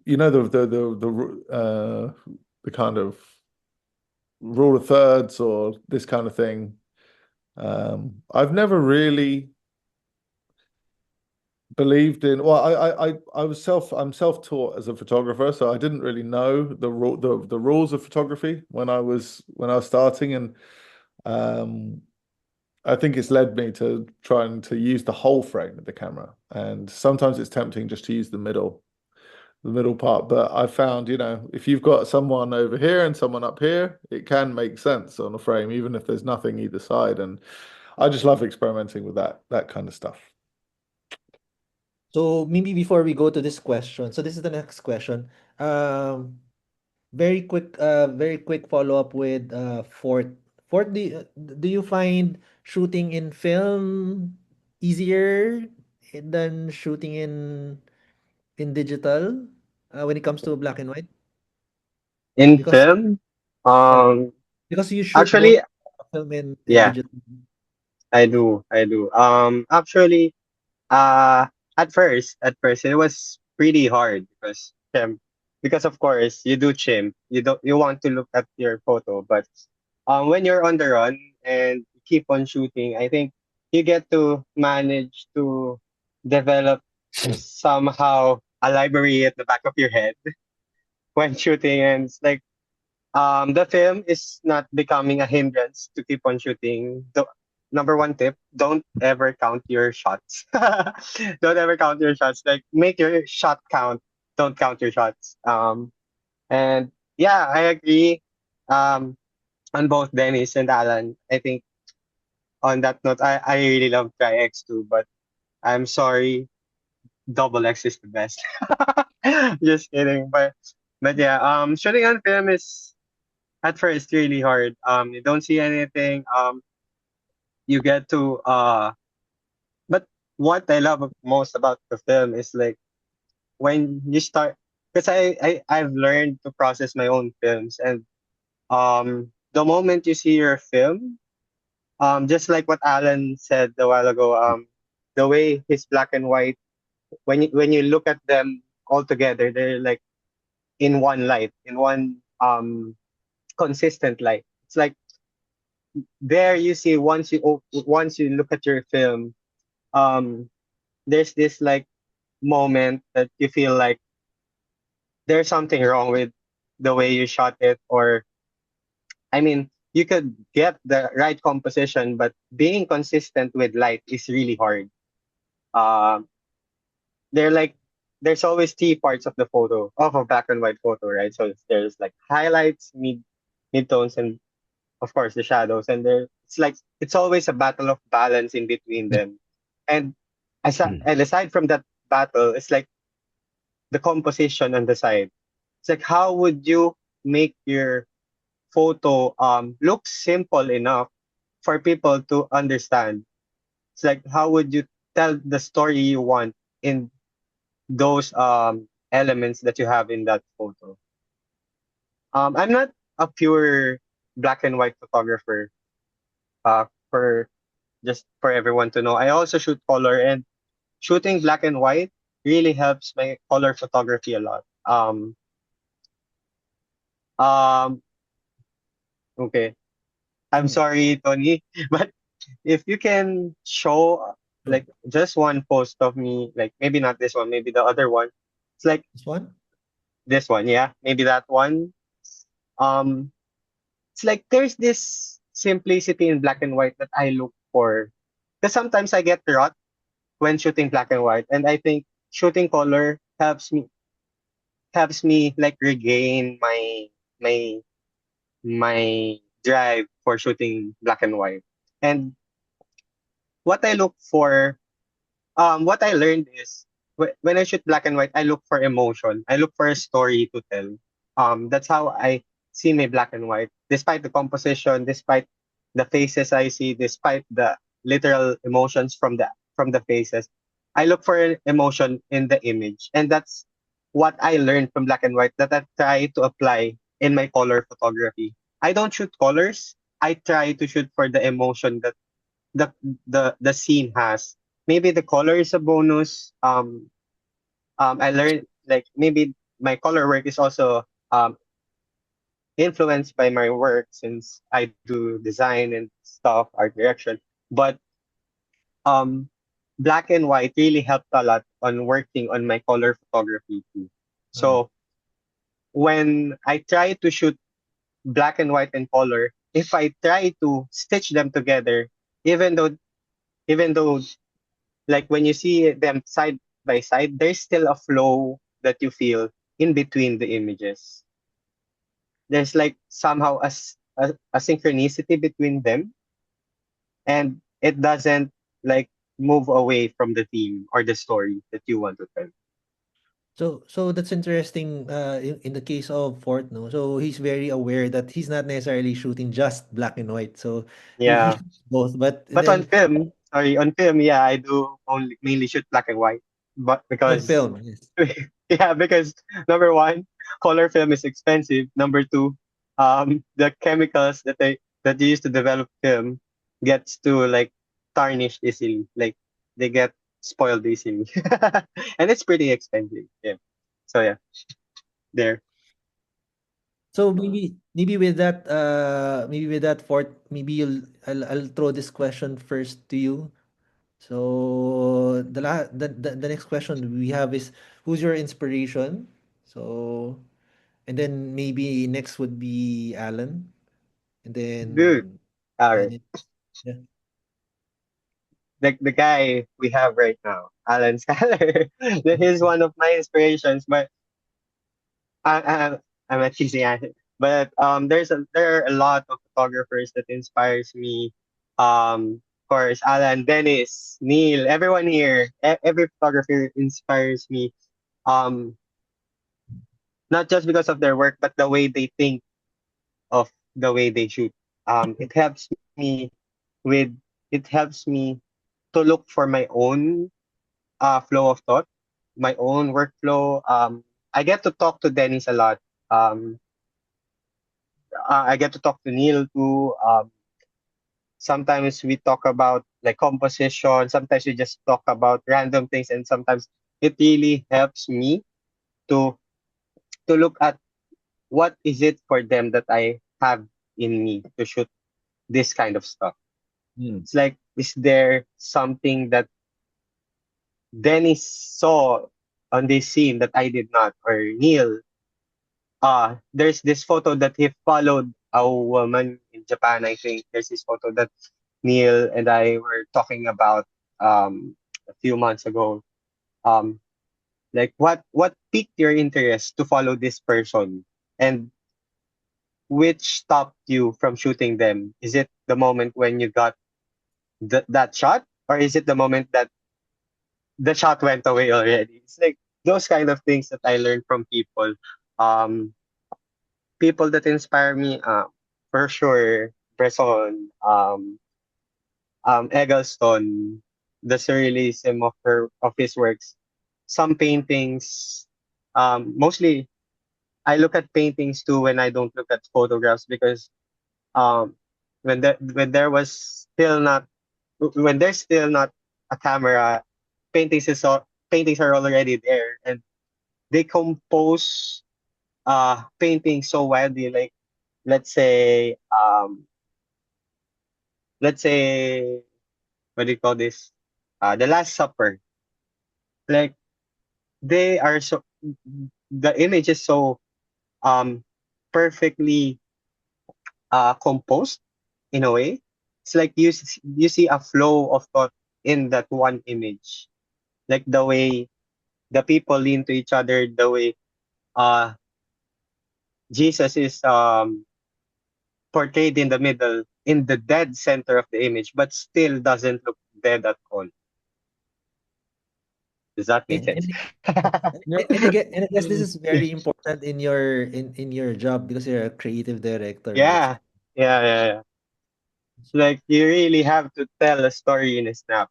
Like once you look at the photo or an ad, you really have to get the message out there in like 5 seconds.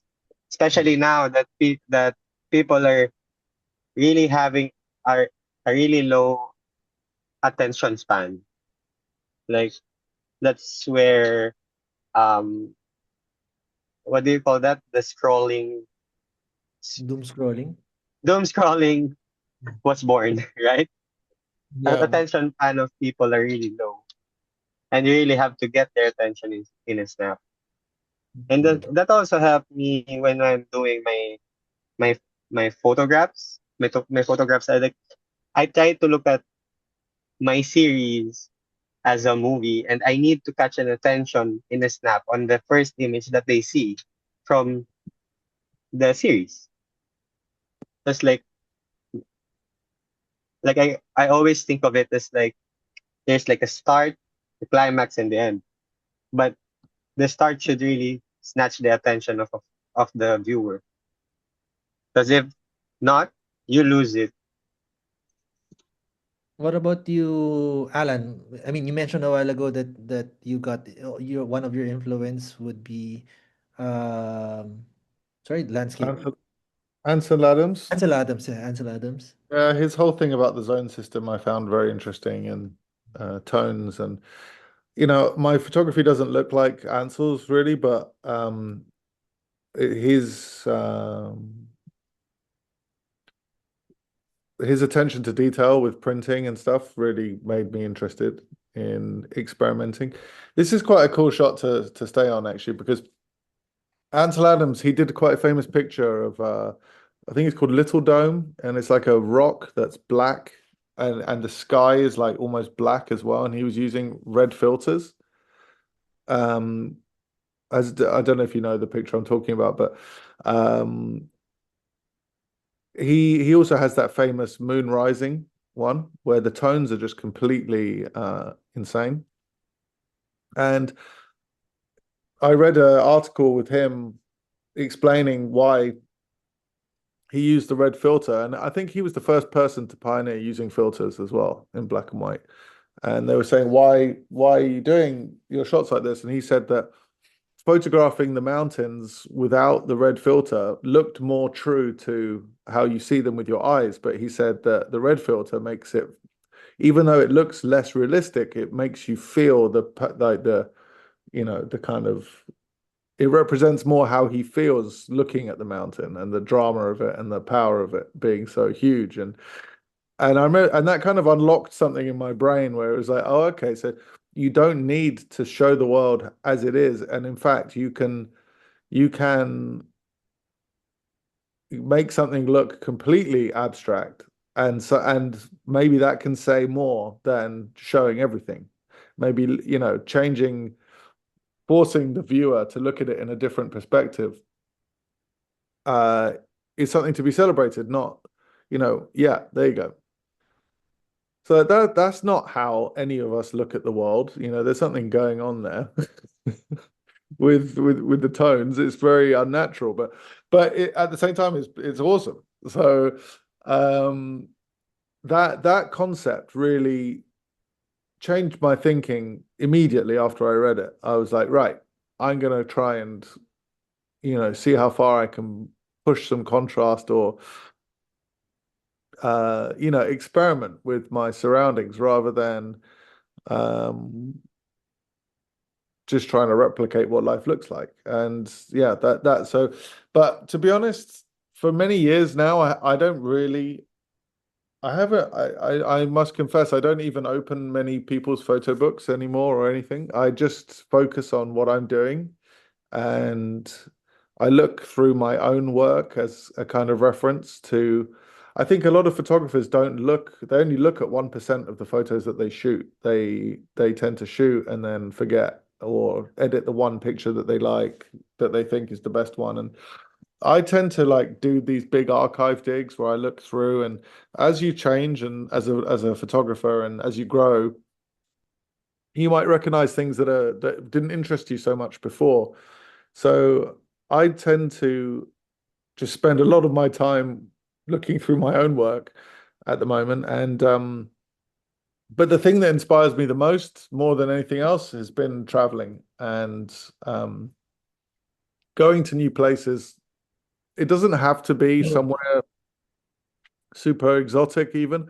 I sometimes like in COVID, I was stuck in London and I bought a map and I colored in this red pen everywhere that I had been in London. And I was left with like because I couldn't travel, I was trying to simulate the feeling of traveling, even though because I was stuck. And so I just started visiting parts of London I'd never been to and had like even just like a high street, like and for me, just being in a new environment that I don't know what's around the corner or I don't fit or like here where I live, I feel like I already know what's going to happen from the walk from here to the train station.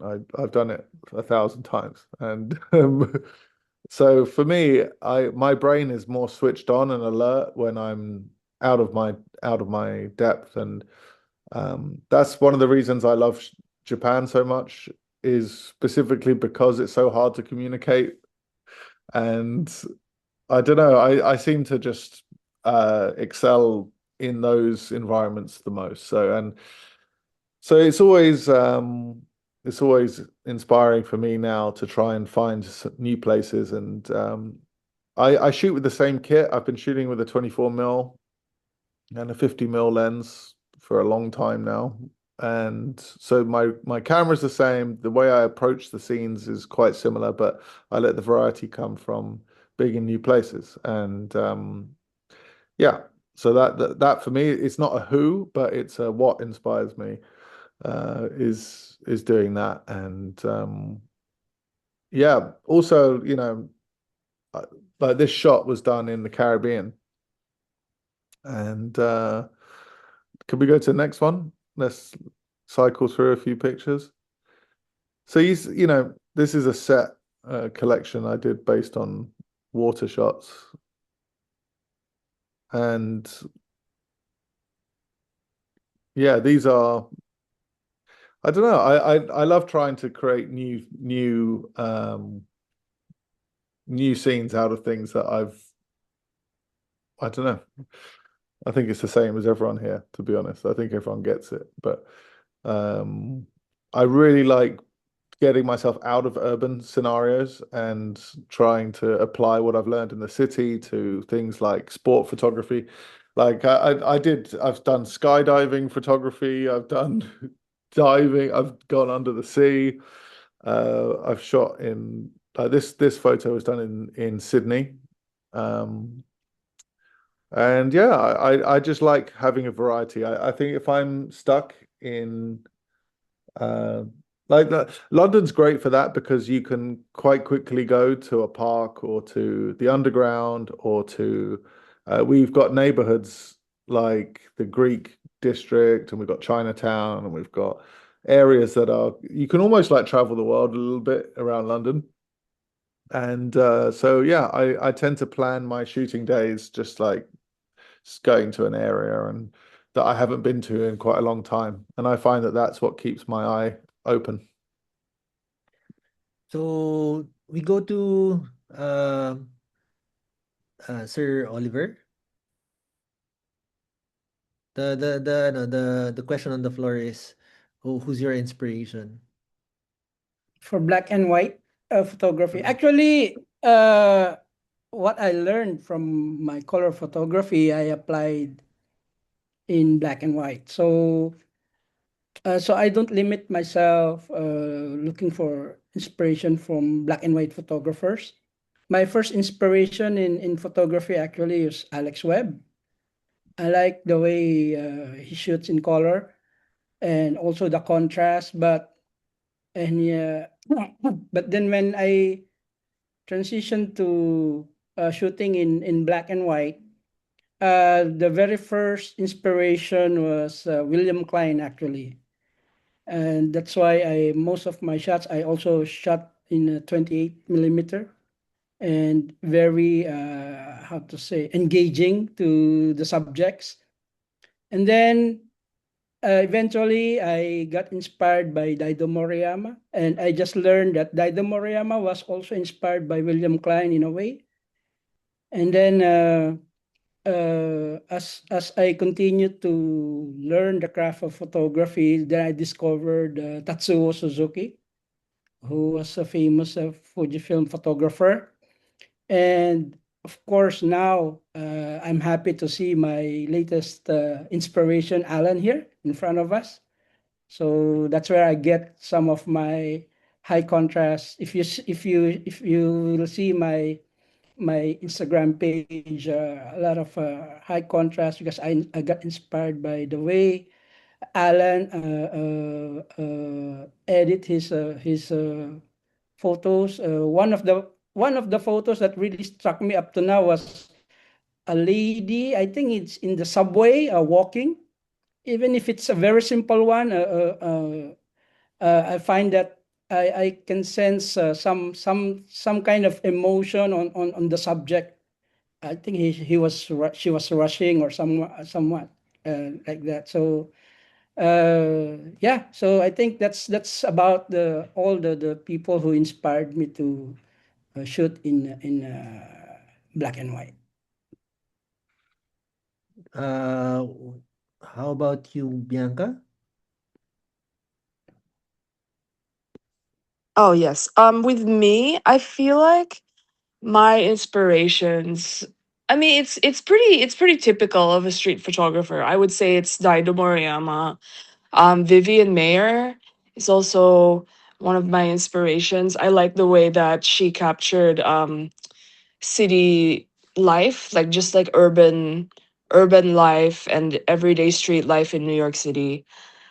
Steve McCurry, obviously, because I feel like my photography is a bit more a documentary style instead of like I guess abstract, and I find that obviously Steve McCurry's work is very well known for not just like street photography, but just the documentary kind of perspective into it. And yeah, so it's pretty these are pretty obvious answers, I would say, for most if you ask most street photographers or black and white photographers. But in general, though, I also do admire the work of photographers from street photographers now in both Manila, Tokyo, and New York. Just because I just think that there's a lot of grit and urban decay and urban life that they are able to capture every day on the streets. And these are usually, you know, locals who go out into the streets every day or almost every day to just practice their craft and get better at you know get better at composing the frame in black and white, and obviously like mastering their craft, which is obviously something I respect and something that I also want to keep doing in my own work, in my own city as well.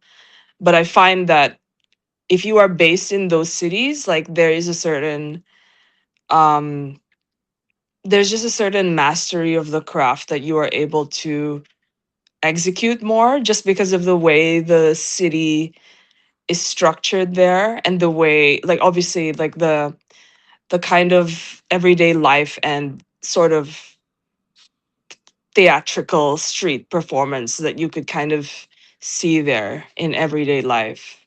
And also going off of what Alan said, traveling has also um helped me stay inspired, stay kind of alert to differences that I might not, things that I might not usually see in Sydney, which is where I'm based.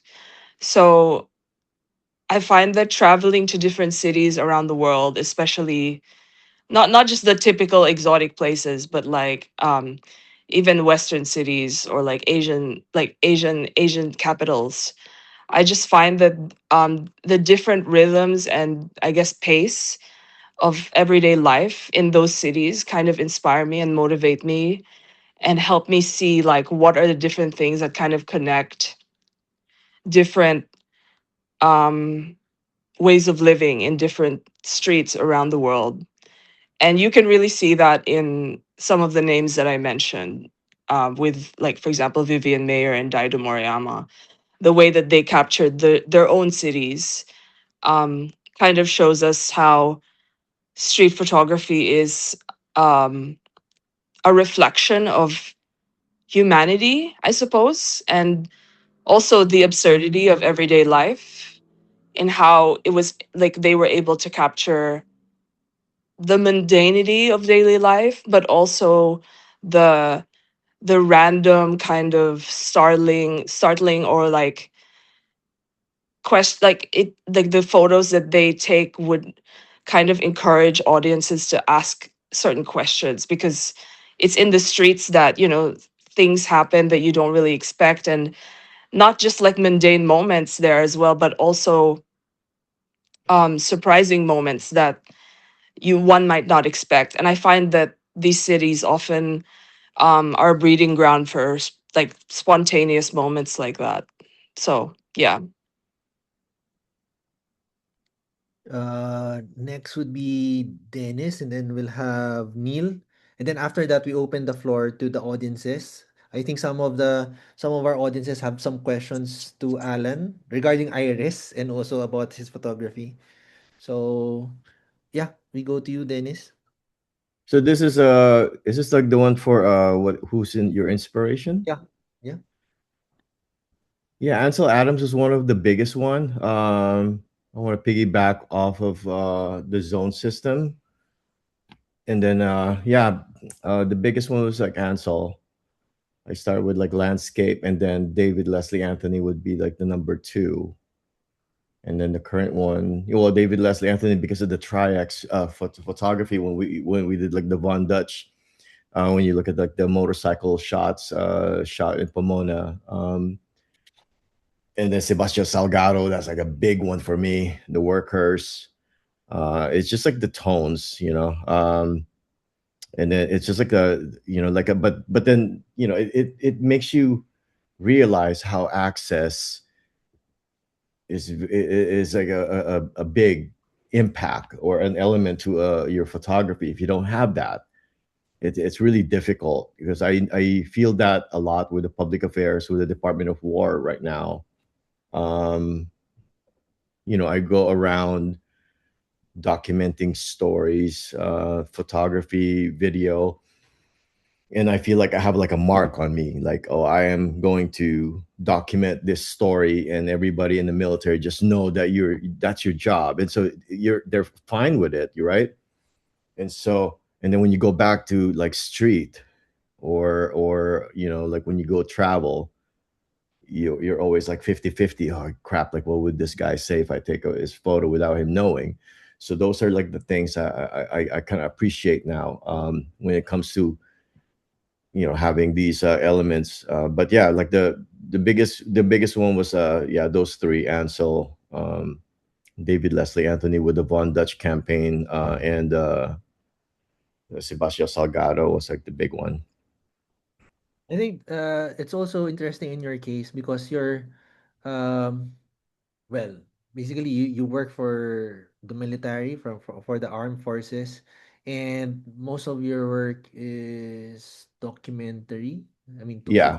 reportage, and I guess when it comes to that, sometimes whoever is your inspiration, you tend to focus more on the work first before I need to shoot it in this manner. Unless it's personal work or it's as a personal project. I would understand that there's a limitation to how much you can be inspired. I don't know if that's the right way of saying it.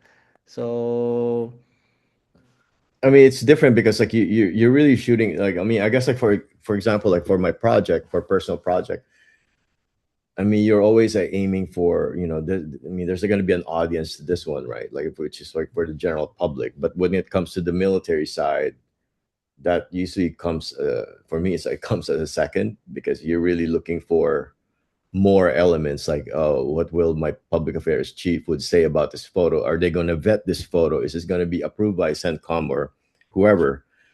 And so there's like a lot more elements going in your head when you're documenting the photo. Obviously, we're not really. I would not say we are photojournalists because we do have a job and we are a mission. Pretty much like that we prioritize on the mission. So what would the general public or like the stakeholders will say with the photos that we take or like the videos, so but yeah, like two different things. But it's nice to have it, that way you get to have like a control agent when you go, like when you do your project, you reset. When you go back to your job, you reset. So it's a nice exercise, I guess, for the brain. so Neil, we go to you, and I'll Okay. also maybe share the photos that you sent just now. Should I share it now? That was from what Ford said earlier. But yeah, to answer your question first, what inspires me? Well, aside from the people that is on the chat right now, yeah, this is me. Even no, not this one. The one that Ford was talking about, the link. Not the short photos are okay na. These Yeah. photos are hindi na kailangan yan. So anyway, what inspires me was I think for black and white, aside from the people from that are in the floor right now, for Dennis, Bianca, Alan, Oliver, for everyone. I think the biggest one is Fan Ho from Hong Kong. His work, I think that was the first work that I saw in black and white that really appealed to me and really moved me.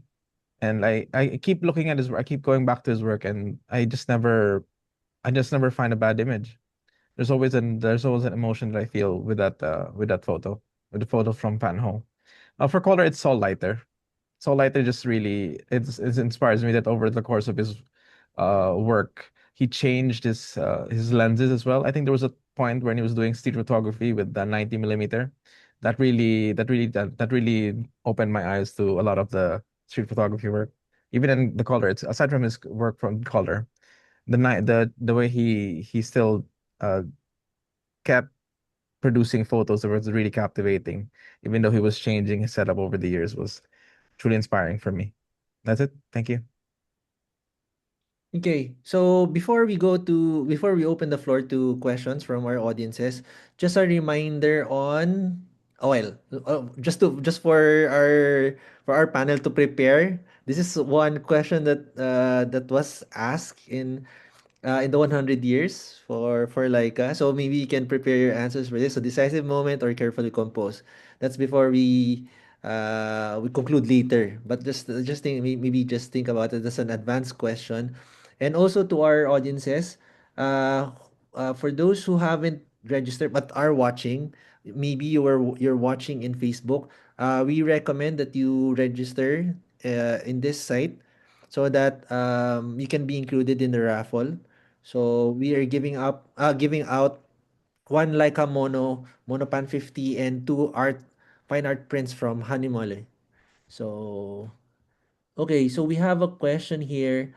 Do you ever look at a scene and see colors and say this is not gonna work in black and white? Maybe we start with Alan. Do I see a scene in color that I? Sorry, repeat the question. I see a scene in color that I think won't work in black and white. Yes. Yeah, all the time. I mean, my eyes see in color, and there's very few scenes that actually work, over the course of a day. So I'd say the majority of the things I see don't work as photographs. Um, but yeah, that's yeah, it's I think there's a misconception with that. A lot of, I think amateur black and white photographers tend to assume that everything works in black and white. You know, you turn it into black and white and it looks like art. That which I don't think is true at all. I've got to be very specific things in place to make a great shot, in my opinion. I always like to say this, like, you know, if you asked 20 photographers how they achieve what they, you know, their look, I think it would be 20 different answers. So, you know, for me, everything I've said is just based on my experience, and I just always like saying that. But for me, black and white is, yeah, it's almost like the scenes. I don't walk around like looking like, oh, where's the photos? I kind of just enjoy my day, and then something will just stand out almost. It's just very obvious to me when there's a shot there and when there's not. And so I just rely on that really.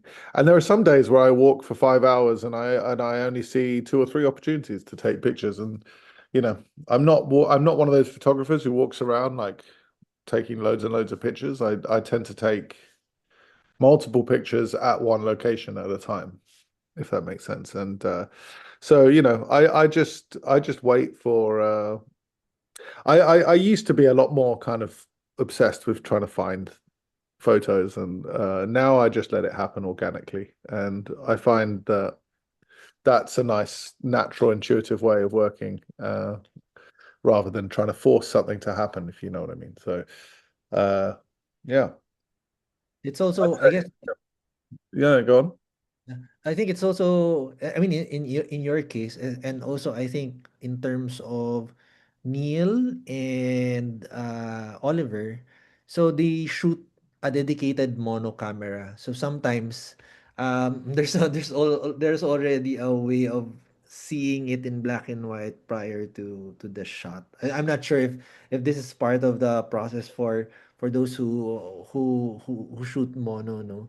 So in your case, you shoot a dedicated mono camera, right, Alan? Yeah, Yeah. yeah.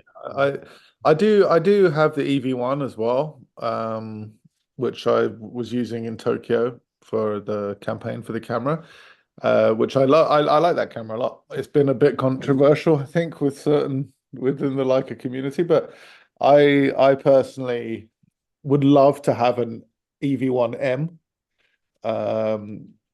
and maybe have like when I'm doing commercial jobs or certain things that require me to have a 90 mil or a 16 mil, I find that EV1 is actually quite useful to use because of the being able to see everything and focus it quite quick. You can focus a Noctilux quite accurately with it, I find. But to be honest, I hip shoot mostly everything, even with a Noctilux. So I'm very happy with my M11M. If this camera was the last camera, you know, that I could have, I wouldn't mind for the rest of my life to be stuck with this, or the M246, or the M10. They're all amazing cameras. So yeah, I'm stuck on this one.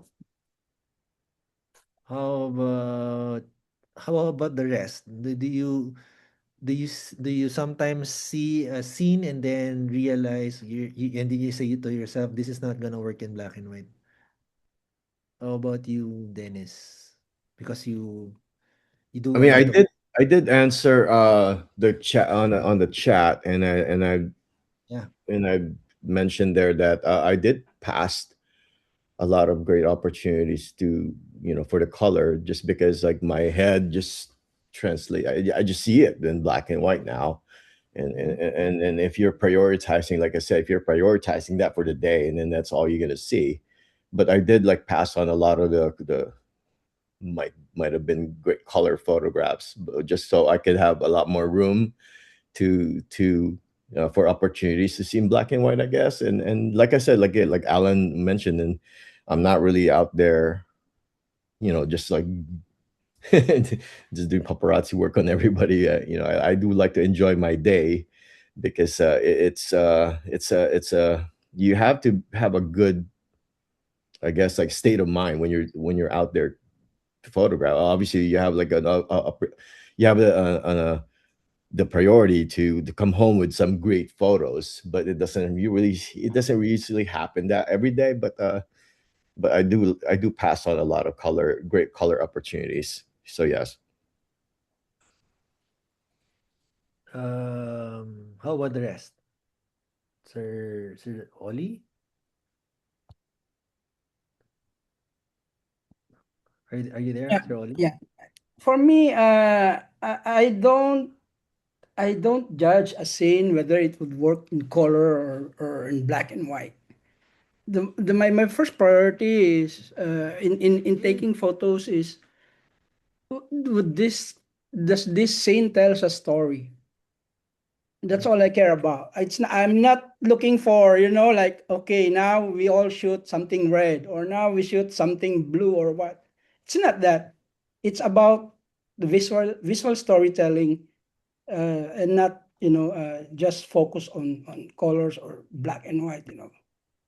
So of course, like what, I agree with Dennis when he said that, before you go out, because I have already established a mindset where I see in black and white in my mind. I already visualize what would happen, how would I take this photo, and how would I process this process this photo, even before I take the shot. If my priority is just to shoot in black and white. Of course, in color, there are times that I don't want to shoot even if there's a good color scenes, because it doesn't for that day it doesn't suit my mood to take the shot, the color shots. Yeah.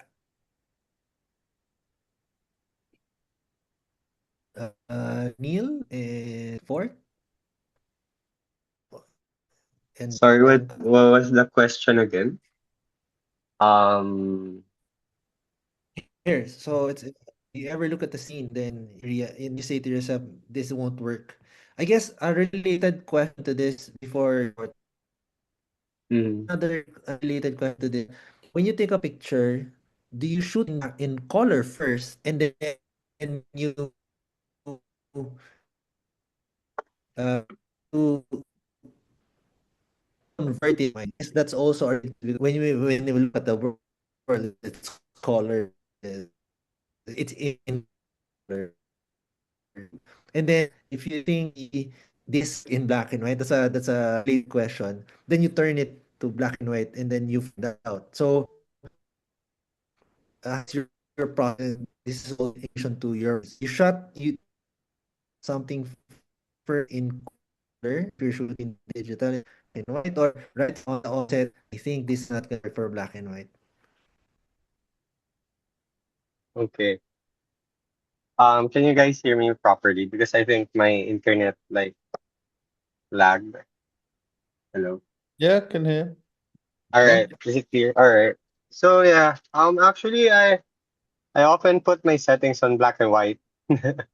Because if there's something striking on that scene that got me interested with the color, I might look at it, but I intentionally go out and shoot black and white. Um, but yeah, I totally agree with Sir Ollie. You look for the story first, then just like just like the same way Sir Ollie approached it, I look for emotions. I look for story. I look for something that will pique my attention, but I would not look at it as if it is a color or black and white.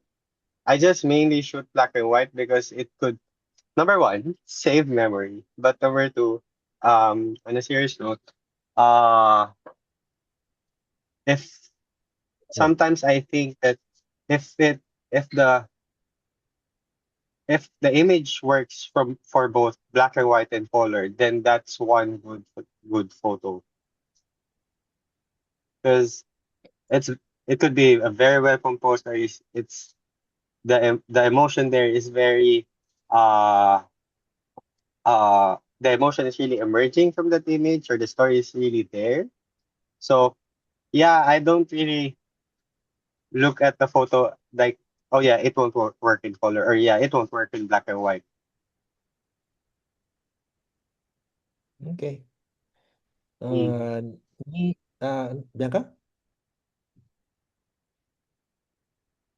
Yeah, it's pretty much the same thing with what most people said on this. I don't really think about whether or not it would work on color black and white because my camera, I use a Q2 monochrome, so it's already a dedicated monochrome camera. So when I'm taking a photo, usually it already makes sense to take it in monochrome for me at least. So it's yeah, it's kind of yeah, it's not really something that I think about, but it's a really good question actually because it's making me think about whether there are certain things that wouldn't necessarily work for black and white. But it's never occurred to me because when I'm shooting something or when I've already taken a photo, I already think it makes sense the way it is. I feel like black and white is already a mode in which I'm operating under. So because it comes so natural to me, I don't really think about whether or not it would work. It's just the way that I'm seeing a photo now, if that makes sense. And I think that's a very good point, that this common theme that sometimes it's not necessarily, yeah, again, it's not really a question of whether it's black and white, but it's more of having a story shown in a scene and then capturing that shot. So yeah, that's a common theme that that surfaces in your answers, no. Then lastly, you have Neil. Actually, everybody has said what I think about the question. Ultimately, I depends on the photographer.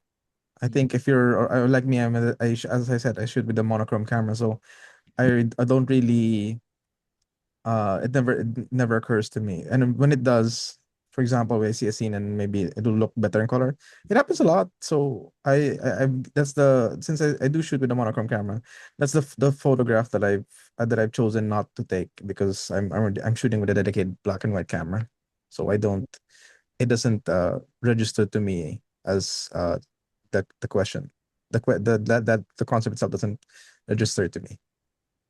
I remember in your talk in Like a Store Philippines, you have a line there that limitation or something to do with creativity.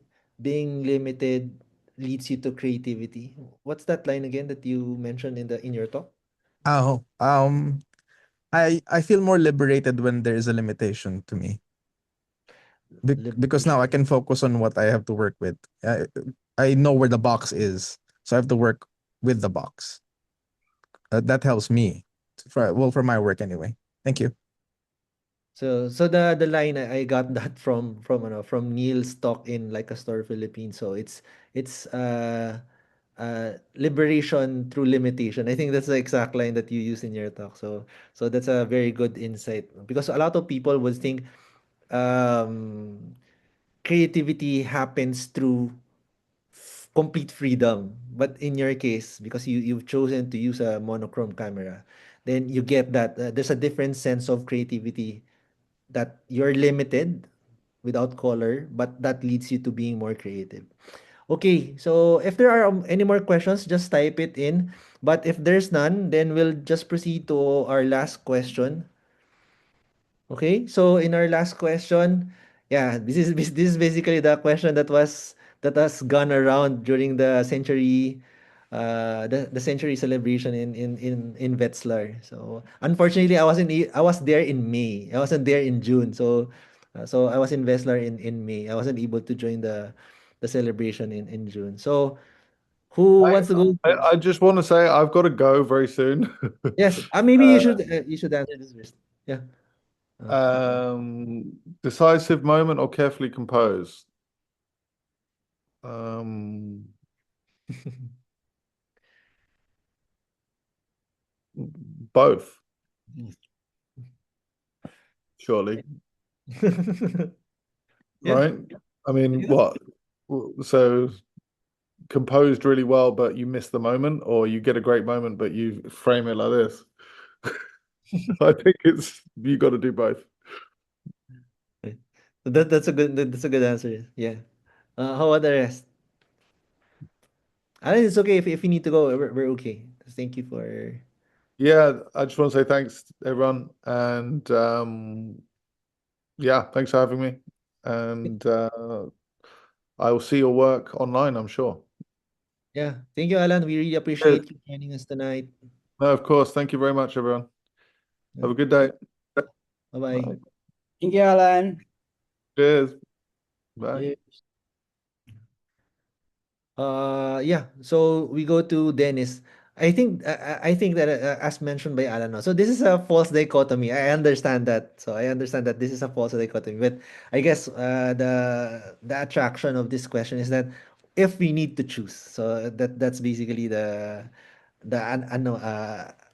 unarticulated idea behind this. So if you need to choose, then which one would you prioritize? I guess. Is it starting me? Does it? Yeah. Do you want me to Dennis. start? Um, I think with my background, I really don't have like a choice when it comes to like the with. I mean, I'm shooting in two different environment for the public affairs. We're always like looking for like a clarity, readability, and the intent, right? Like I say, we are mission driven, so we don't really have the luxury of carefully composing. I mean, although we do have a lot of I mean, also we do have like visual cues um, to guide us at the same time, but at the same time, we are always going for the intent. We want to make sure we have like a we do like the we have a mission, and so we that's like usually the priority. But like for as far as my projects, I'm going for like the carefully composed, I guess.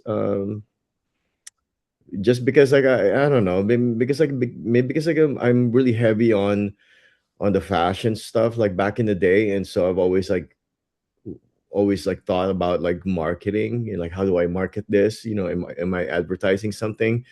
And at the same time, it's really nice to be able uh to be have the education of knowing like principles and elements of design. I like to have that all the time in my work.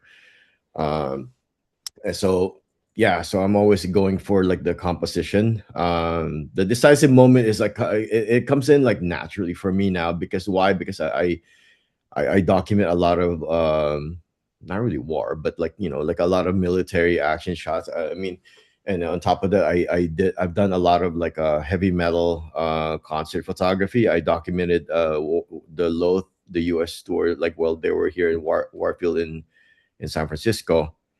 And so I'm always like looking for these action shots when you can take photos around people doing a like doing a mosh pit, in the mosh pit, like when they're like going crazy, and you're able to compose properly. You have that, as a like as an instinct right away, and so you just worry about the composition, I guess.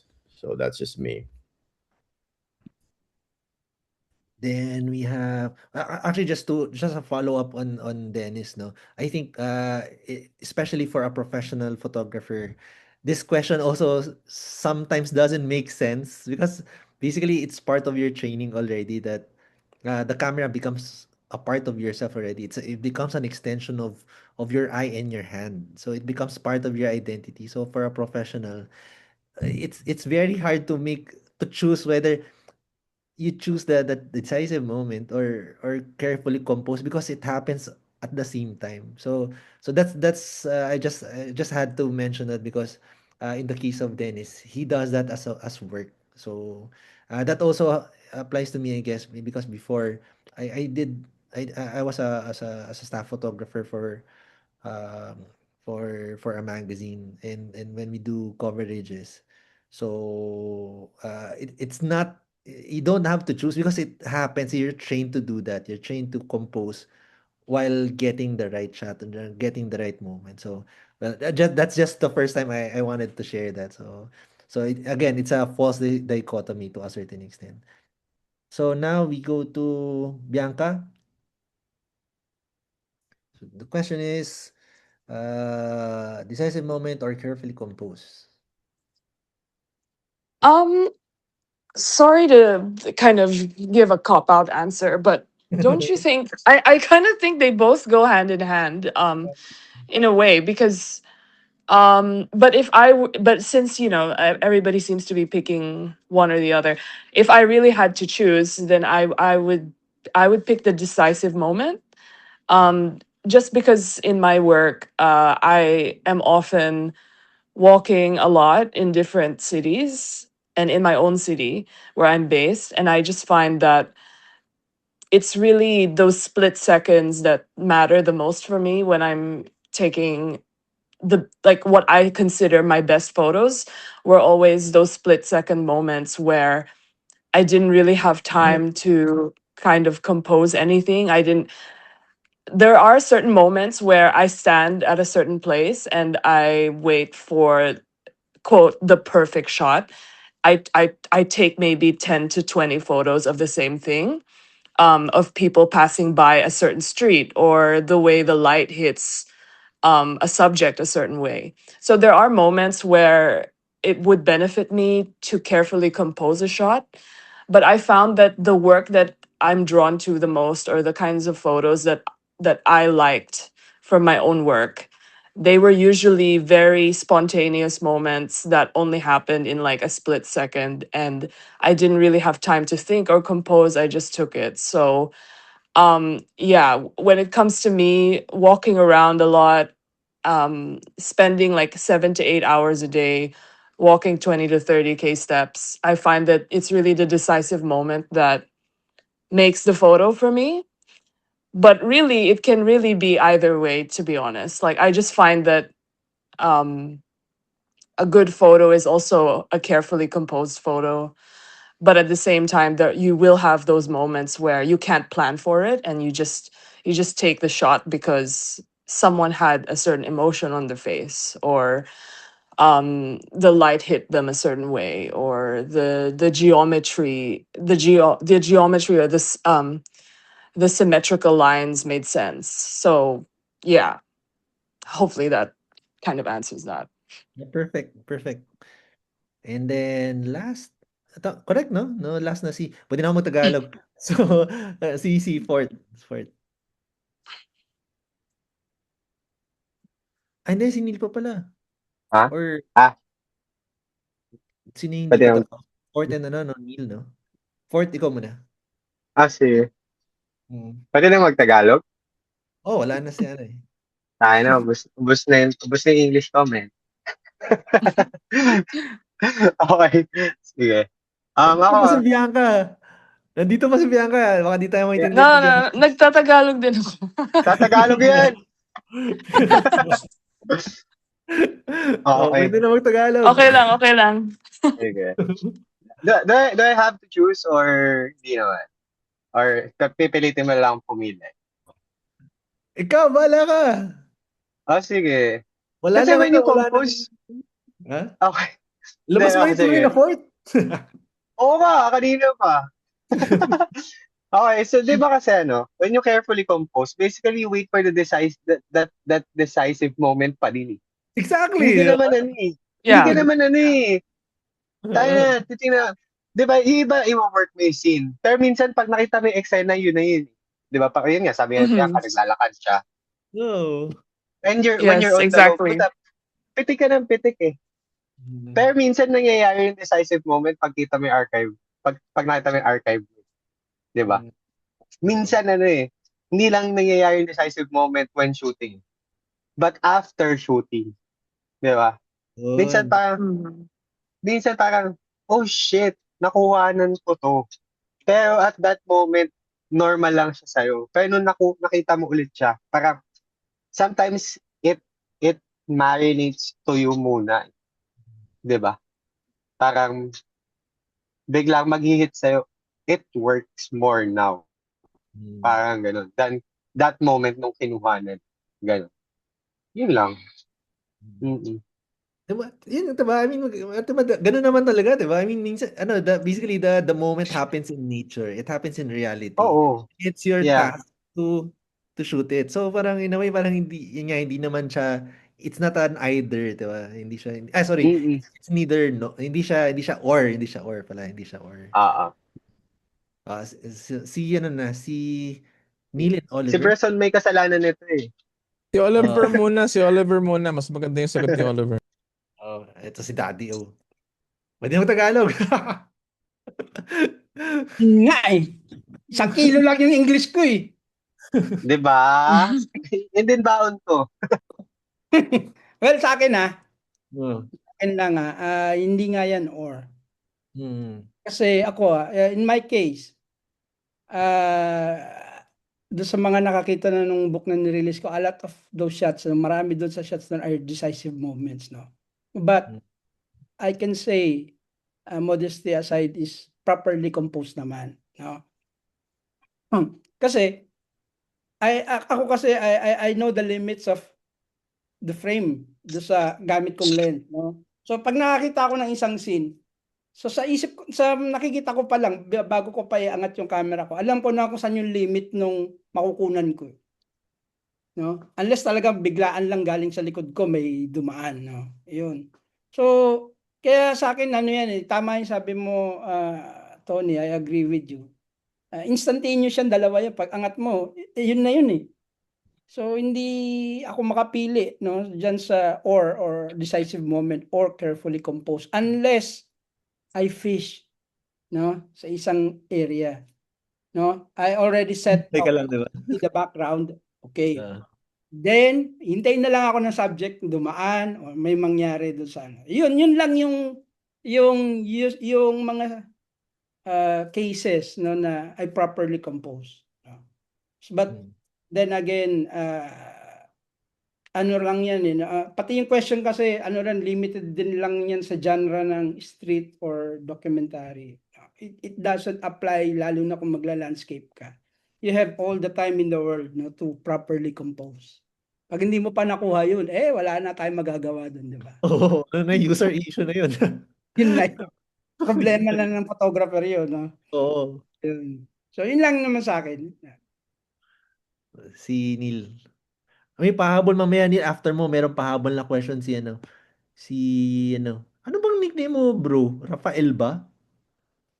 Raps Umaya na lang.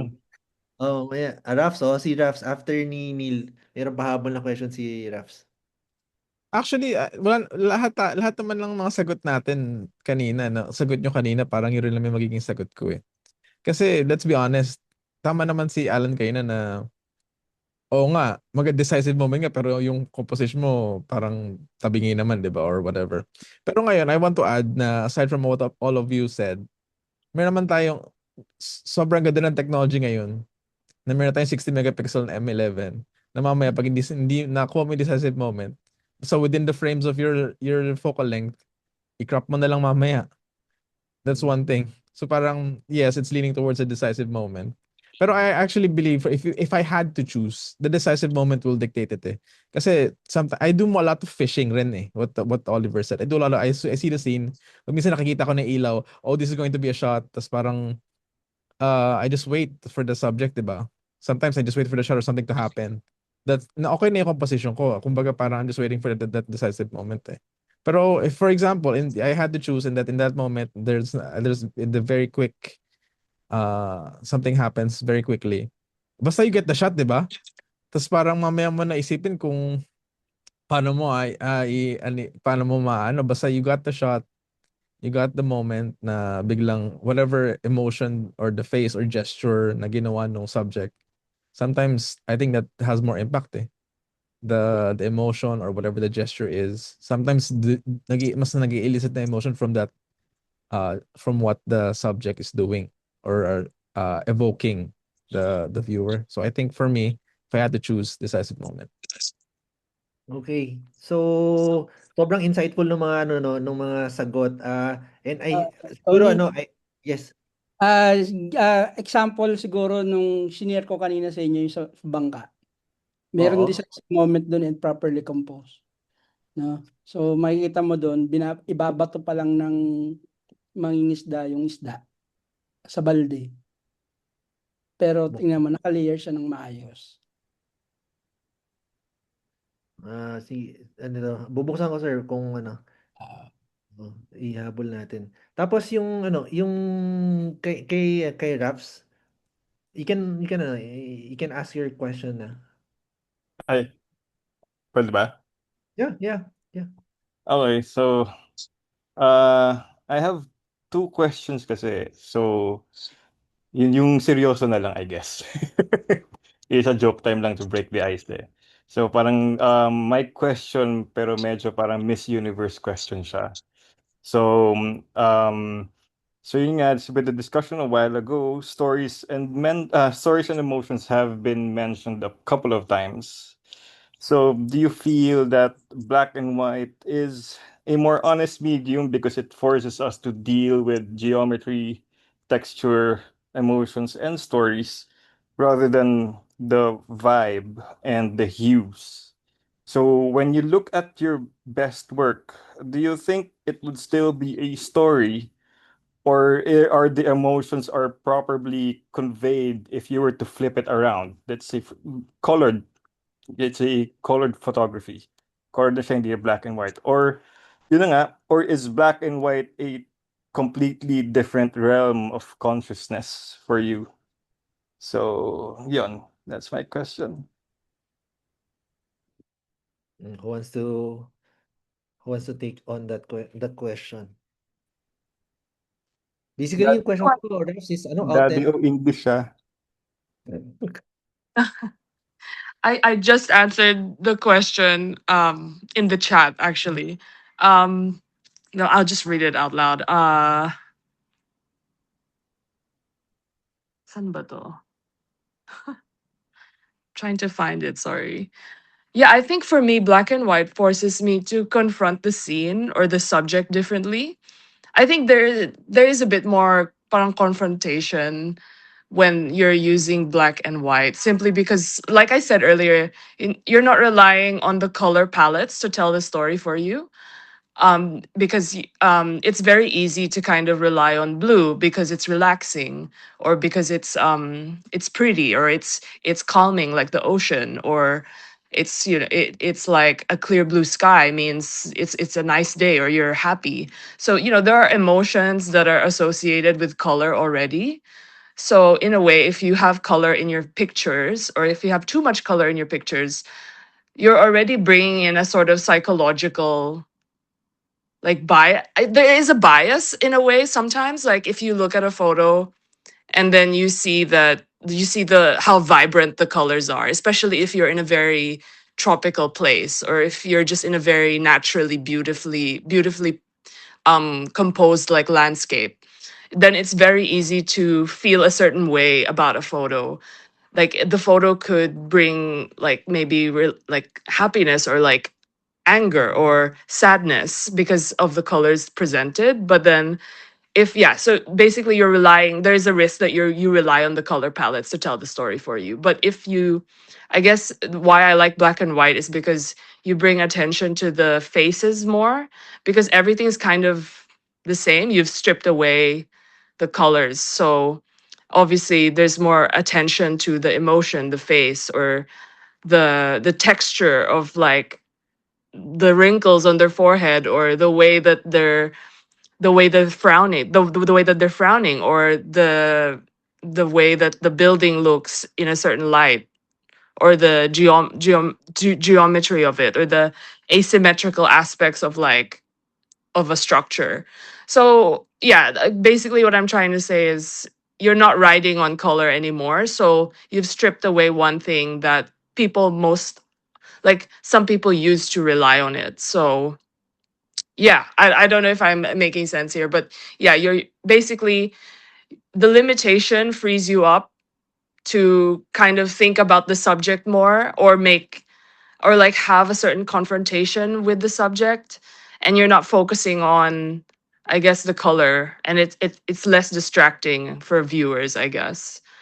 If that makes sense. Like with, for example, that photo, I took that in Taipei, in Taiwan. This was a festival, and with festivals, it is very tempting to do it in color because there's already so much going on with colors. There were a lot of reds, whites, blues, greens, and it would look good in its own way, but I just feel like I wanted to focus more on light, shadow, and the faces of these people. So I find that black and white is the best medium for that.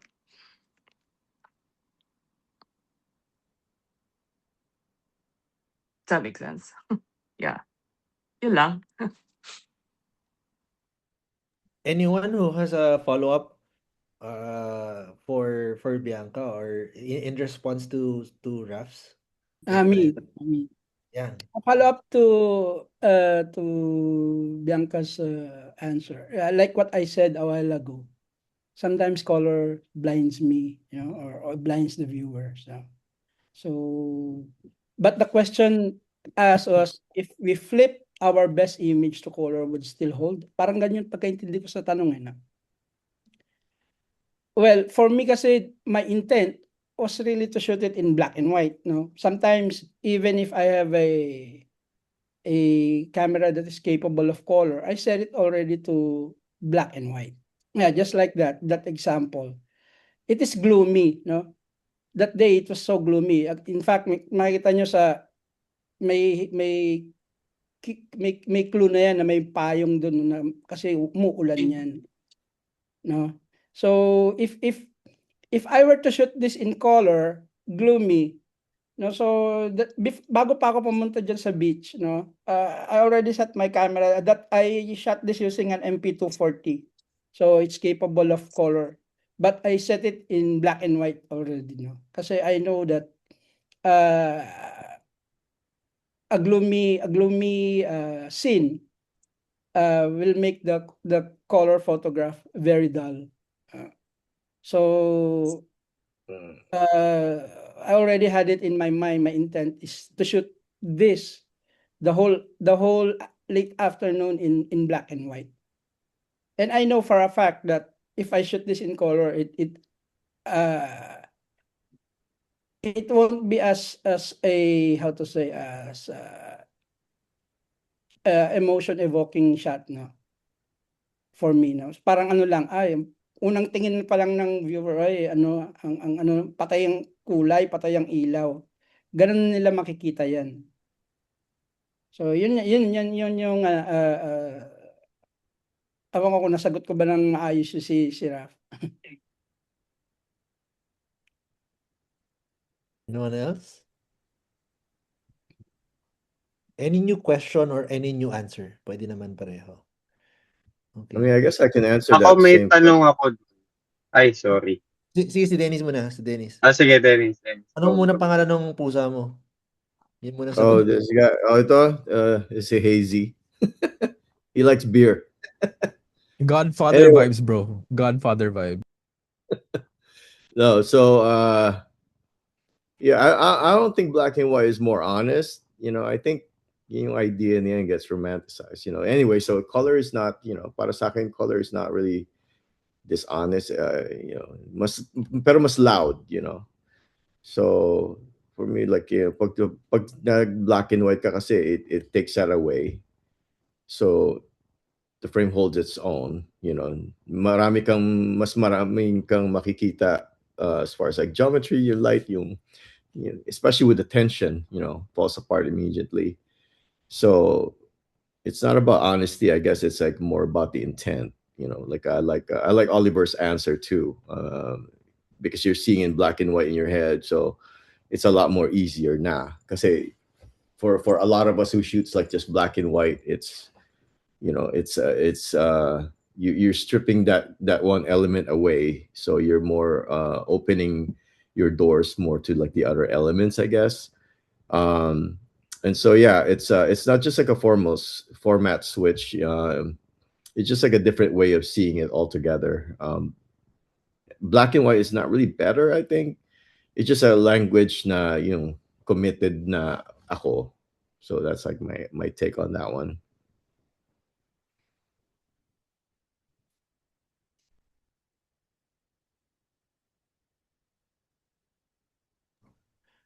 Any more questions or answers? Before we go to, before we conclude. So, for those who are still watching, please register now kasi magra-raffle na tayo after this.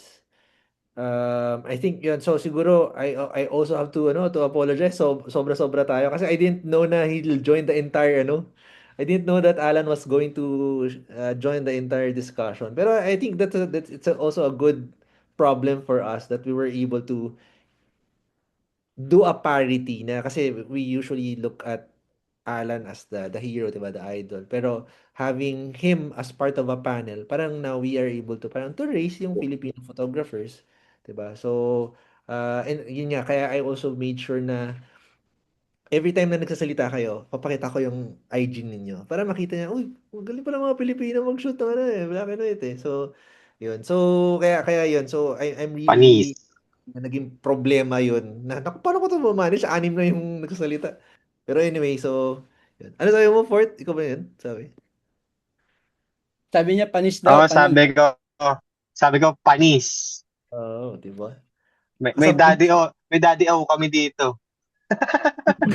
Di ba? So, yun. So, yun, siguro we'll conclude na kasi parang almost 3 hours na tayo. So, first, thank you for everyone who joined tonight. I really appreciate na well, kasi siguro wala rin kayo mapuntahan kasi 'di ba, mataas yung gasolina. So, you had to stay kasi wala na kayong magawa. Pero anyway, yun. So, and we're also very happy na there's a huge group of people who are interested in black and white, no. So, I think yun nga, you stayed the entire time. So, ang plugging ko would be yan. So, si Red Dot Community PH, meron kaming dedicated na page, yung Red Dot Mono. So, that's a dedicated page for mono photography. Kasi, yun. So, kung meron kayong yung mga yung mga Leica shooter sa inyo, just tag us so we can feature you in the page. So, parang nangyari, kaya namin naging dalawa na yung page kasi mapupuno yung puno na yung Red Dot eh, 'di ba? So, originally, parang you have like a store Philippines na parang syempre may feature doon pero syempre hindi lahat ma-feature. So parang we considered maybe we can come up with another page to help promote yung Filipino Leica photographers. And then napupuno na rin siya kaya ngayon meron ng black and white specifically. So we're very happy that a lot of people joined the activity. Tapos with that, so so ano na, I'll do na the raffle. Wait, wait, raffle. Hmm.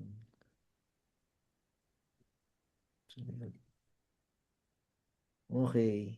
So yung yung siguro yung caveat lang doon sa natin, yung caveat lang natin sa raffle, wala pang stock kasi si store. So nagpa-reserve na ako ng dalawa. Pero magme-message naman daw sila kung may stock na ng monopan. Kung sabihin natin if you don't shoot film pero you win, then well nasa sa inyo if you wanna surrender yung price, no, pero sayang. Tapos yung dun naman sa dun sa mananalo naman ng print, basically we'll just message on how the process is going to be, no. So you'll send us the photo, then we'll have si Globis print it, and then we'll find a way para to get it to you. So yun yung proseso natin. Okay, so now go to the raffle. Unless meron kayo papahabol na question, wala naman na, no? Okay, so the first, no, wait, wait. So the first item to be raffled off is a Leica Monopan 50. So this was launched last year. So may plugging pa rin. So this was launched last year. It's a dedicated monopan, not dedicated. Ang interesting dito kasi it's 50. So ISO 50, and partly ang concept doon kasi some of the Leica cameras can go down to 50. Pero I have one friend, I think will also feature her sa Red Dot Mono, si Melody. She shoots a Canon, nakalimutan ko yung model pero it's an analog. Tapos it goes down to 50. That's the reason that she uses a monopan 50 kasi na-maximize niya yung 50 na ISO dun sa camera niya. So, ang maganda dito, regardless kung Leica user ka o hindi, if your camera has a 50 na ISO, then native na 50 ISO yung yung ISO nung film. Okay, so having said that, we do the raffle. Okay. So yan na. So ito na yung nakuha ko dun sa ano.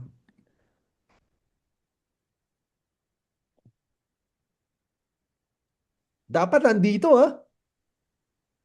Oh, Kyle. Oh, Nandito. swerte. Wow. Nandito ka? Pag wala dito. Ito ba si Kyle? Nandito ba si Kyle? Are you here? Nandito siya kanina eh. Oo nga, parang nakita ko siya kanina. So ano? Yun nga, yung Kyle. Parang nawala na ata. Wait, may message. Nasa Instagram ko si Kyle. Kausap ko. Oo, bigay natin para fair. Kasi nandiyan naman siya. Bigay mo na. Bigay natin. Nag-share siya ng story sa about the chat. Bigay mo na. Sige, bigyan natin. So yung kay Kyle, okay, wait Kanina ko may nagsabi he left already. Naku. Oo nga, dapat Patay ganun, di ba? tayo Pag hindi ka present eh. Pero sige, bigyan na natin. Nandiyan naman Pero siya. nasa Instagram ko, ka-chat ko ngayon eh. He just shared it. Yung ano niya. Kaibigan mo ba to? No, Basta tinag ka niya. tinag lang ako. Okay. Sige, next. So again yung details nung fine art print. So we'll message you na lang. Let's we'll also clarify kay Globis paano yung proseso kasi their printing is in Cavite but they might have partners here in Manila. So let's see. Ang sabi naman ni Globis, just send them the image and then they'll print it, no. So and also yung plugin nga, si Globis and si Honey Mule. Anong size nung Sorry, anong size nung print? Yun yung hinihintay ko, sir. Sabi niya, hindi, bahala ka. Sabi ko, hindi yung print ako malaki. Oh, talaga? Mas pipili ng size? Grabe naman. Huwag ka nagagastos Hindi, sa papel. Oo, kasi kung ako yun, hindi mo pa paprint ko ng malaki, diba? Pero, let's see. Billboard na ba yan? Oh, kaya dun sa terms and conditions, diba, pag nakita niyo yung announcement, parang terms and conditions apply kasi walang details ng size na ibibigay eh. Pero at least meron kang fine art print, no? So we have two. So we have provision for two. Okay, so let's do the raffle. Grabe, Canada pala si Kyle. Canada siya. Wow, okay. Siya na naman. Ano ba yan? Wag na. Hindi pwede yun. Hindi pwede yan. Si Brian. So, doble yung niya. Dalawa yung pagkalagay niya. Dalawang beses yata siya nag-register just to make sure. Ganun siya kaswerte yung tao. Ay, oo nga, doble pala yung niya. Biruin mo, dalawa. Uy, si Sir Rocky. Hindi ba Sir Rocky? Nandiyan pa ba siya? Yes! Yun. Yun! Salamat! Congratulations, sir! Thank you! Oo. Yan. So sir, mayroong message kita, DM kita kung paano yung fine art print mo. Okay, congratulations. And then last.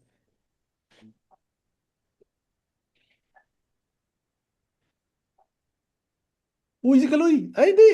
Ano to? AJ. Is AJ here? Are you here? So bigay natin? Nandiyan ba siya? Parang wala ata na siya. Ibigay natin. Sige. Paano ba to? Hindi ba siya kahit from the start? Maalala eh. Parang may nakita ba tayong pangalan na AJ kanina? Nagpapasok lang ako eh. Okay, baka ma-DTI tayo. Mabuti na lang merong terms and conditions sa final call ako. Oo nga, Hindi naman tayo sa ma-DTI. Sige, spin pa tayo isa.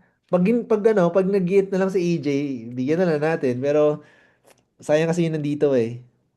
So, Oo naman. starting now yung i-call ko is dapat nandito ka para doon sa print. Pero in case na mag-request si AJ, we'll consider na lang. Sige. Grabe. Ang tagal na conversation natin. Pero umalag 9 p.m. From 6 to 9 p.m. Dapat pala nag-agenda muna ako. Mahal Malit Ricardo. Dan yun eh. Nandito ka? Nandito ka? Ay, si Malicardo? Dick. Kilala ko yan. Dick. Nandito ka ba? Ricardo. Malit. Pero nandiyan siya Teka. kanina. Parang wala siya. Parang hindi ko siya nakita kanina. Hindi, teka. Tatanong ko kung tumal. Wala. Pero So, sabi nag-call mo, pa ako dapat eh. nandito na, di ba? Sabi mo lang kanina. Oo, Wala, nag-call wala. tayo eh. Dito na. Oo. Dito Oh, pa.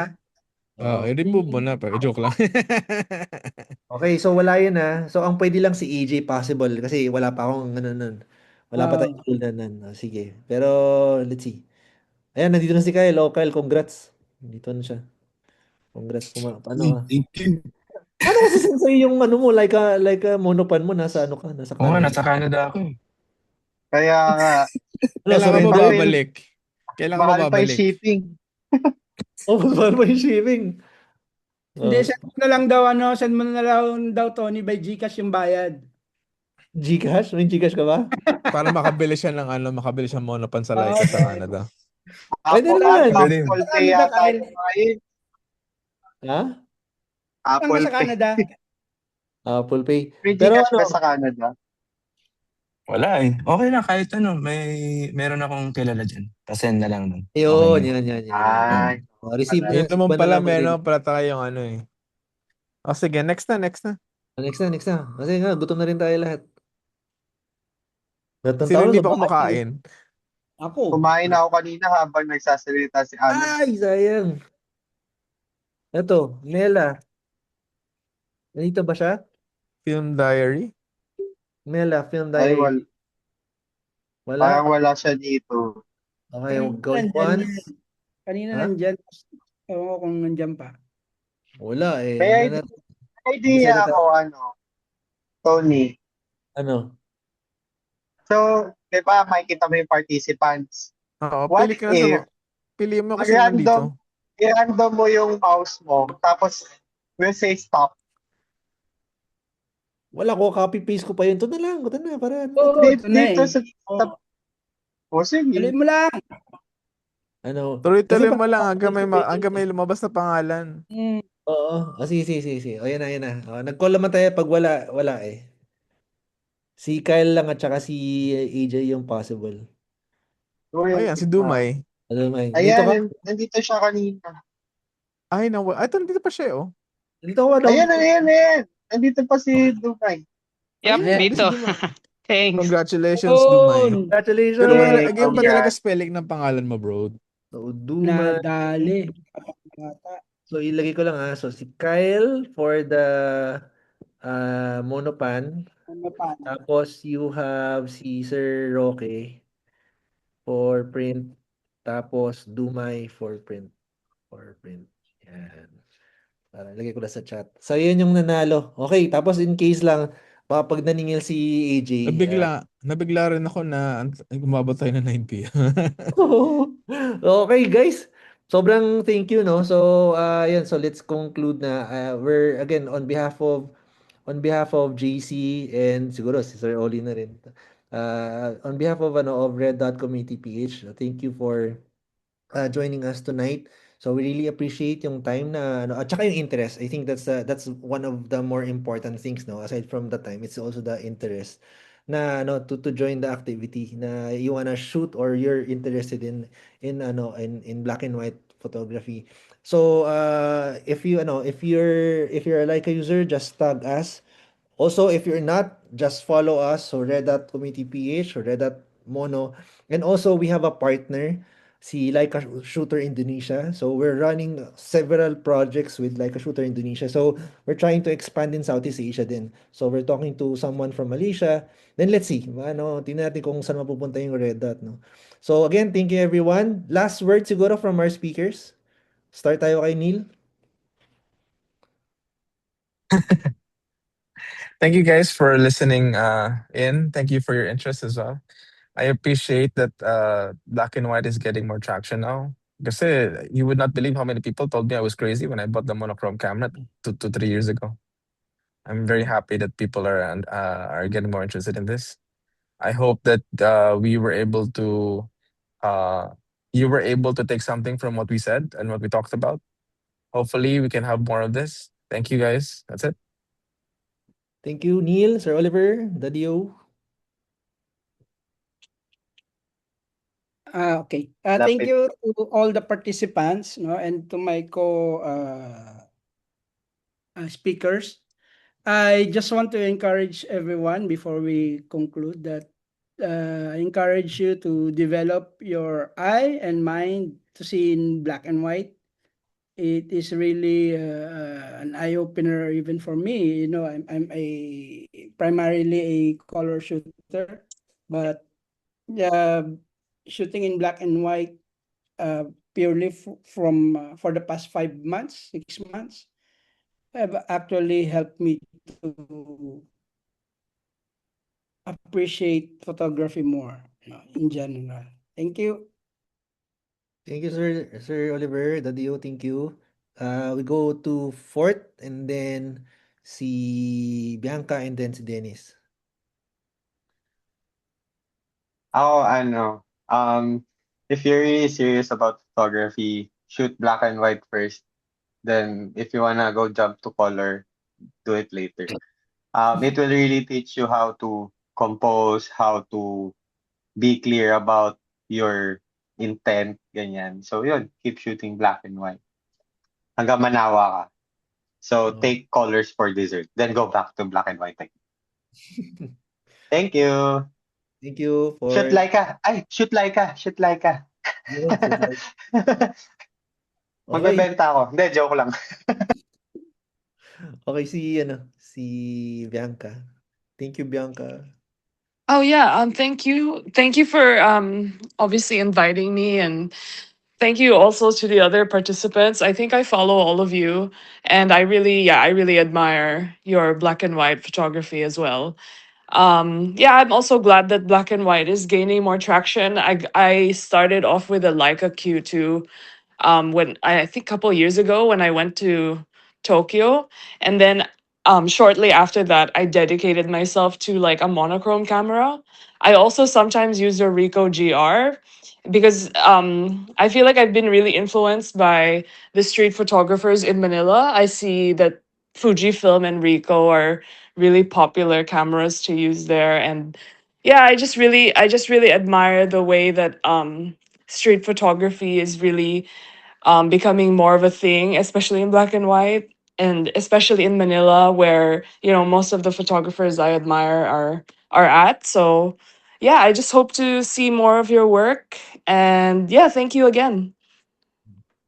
Bianca, if you're in Manila, just message us para if ano baka we can parang organize a photo walk. Are you part of the exhibit tomorrow? Yung in her ano? Um, the all is that yun ba yung all girls Oo. like exhibit? Ah, hindi. I think Hindi. that was film is that the film one as well? Like the all Oo, yung girls all girls. Tapos film. saka girls in film. Oh yeah, I am part of the all girls group. I've never actually joined them sa photo walk nila, but hoping to visit Manila again maybe later this year.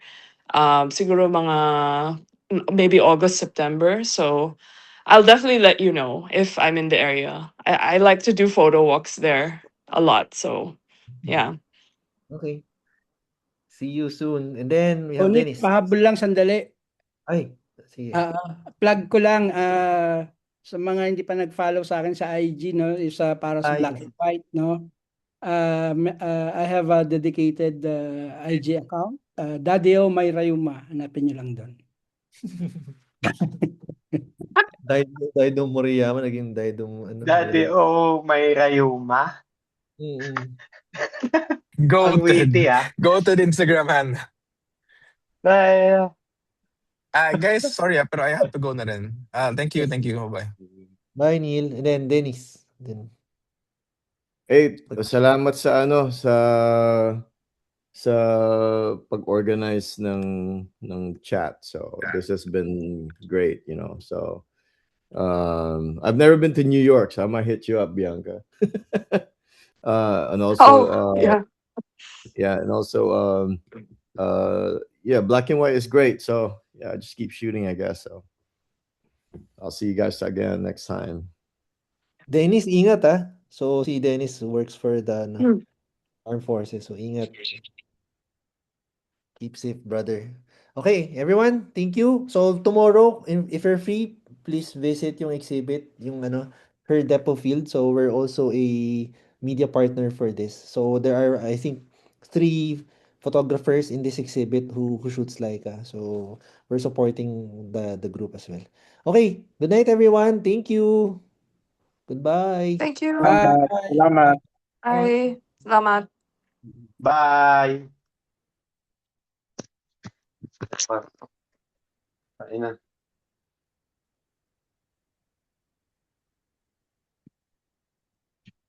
Bye-bye.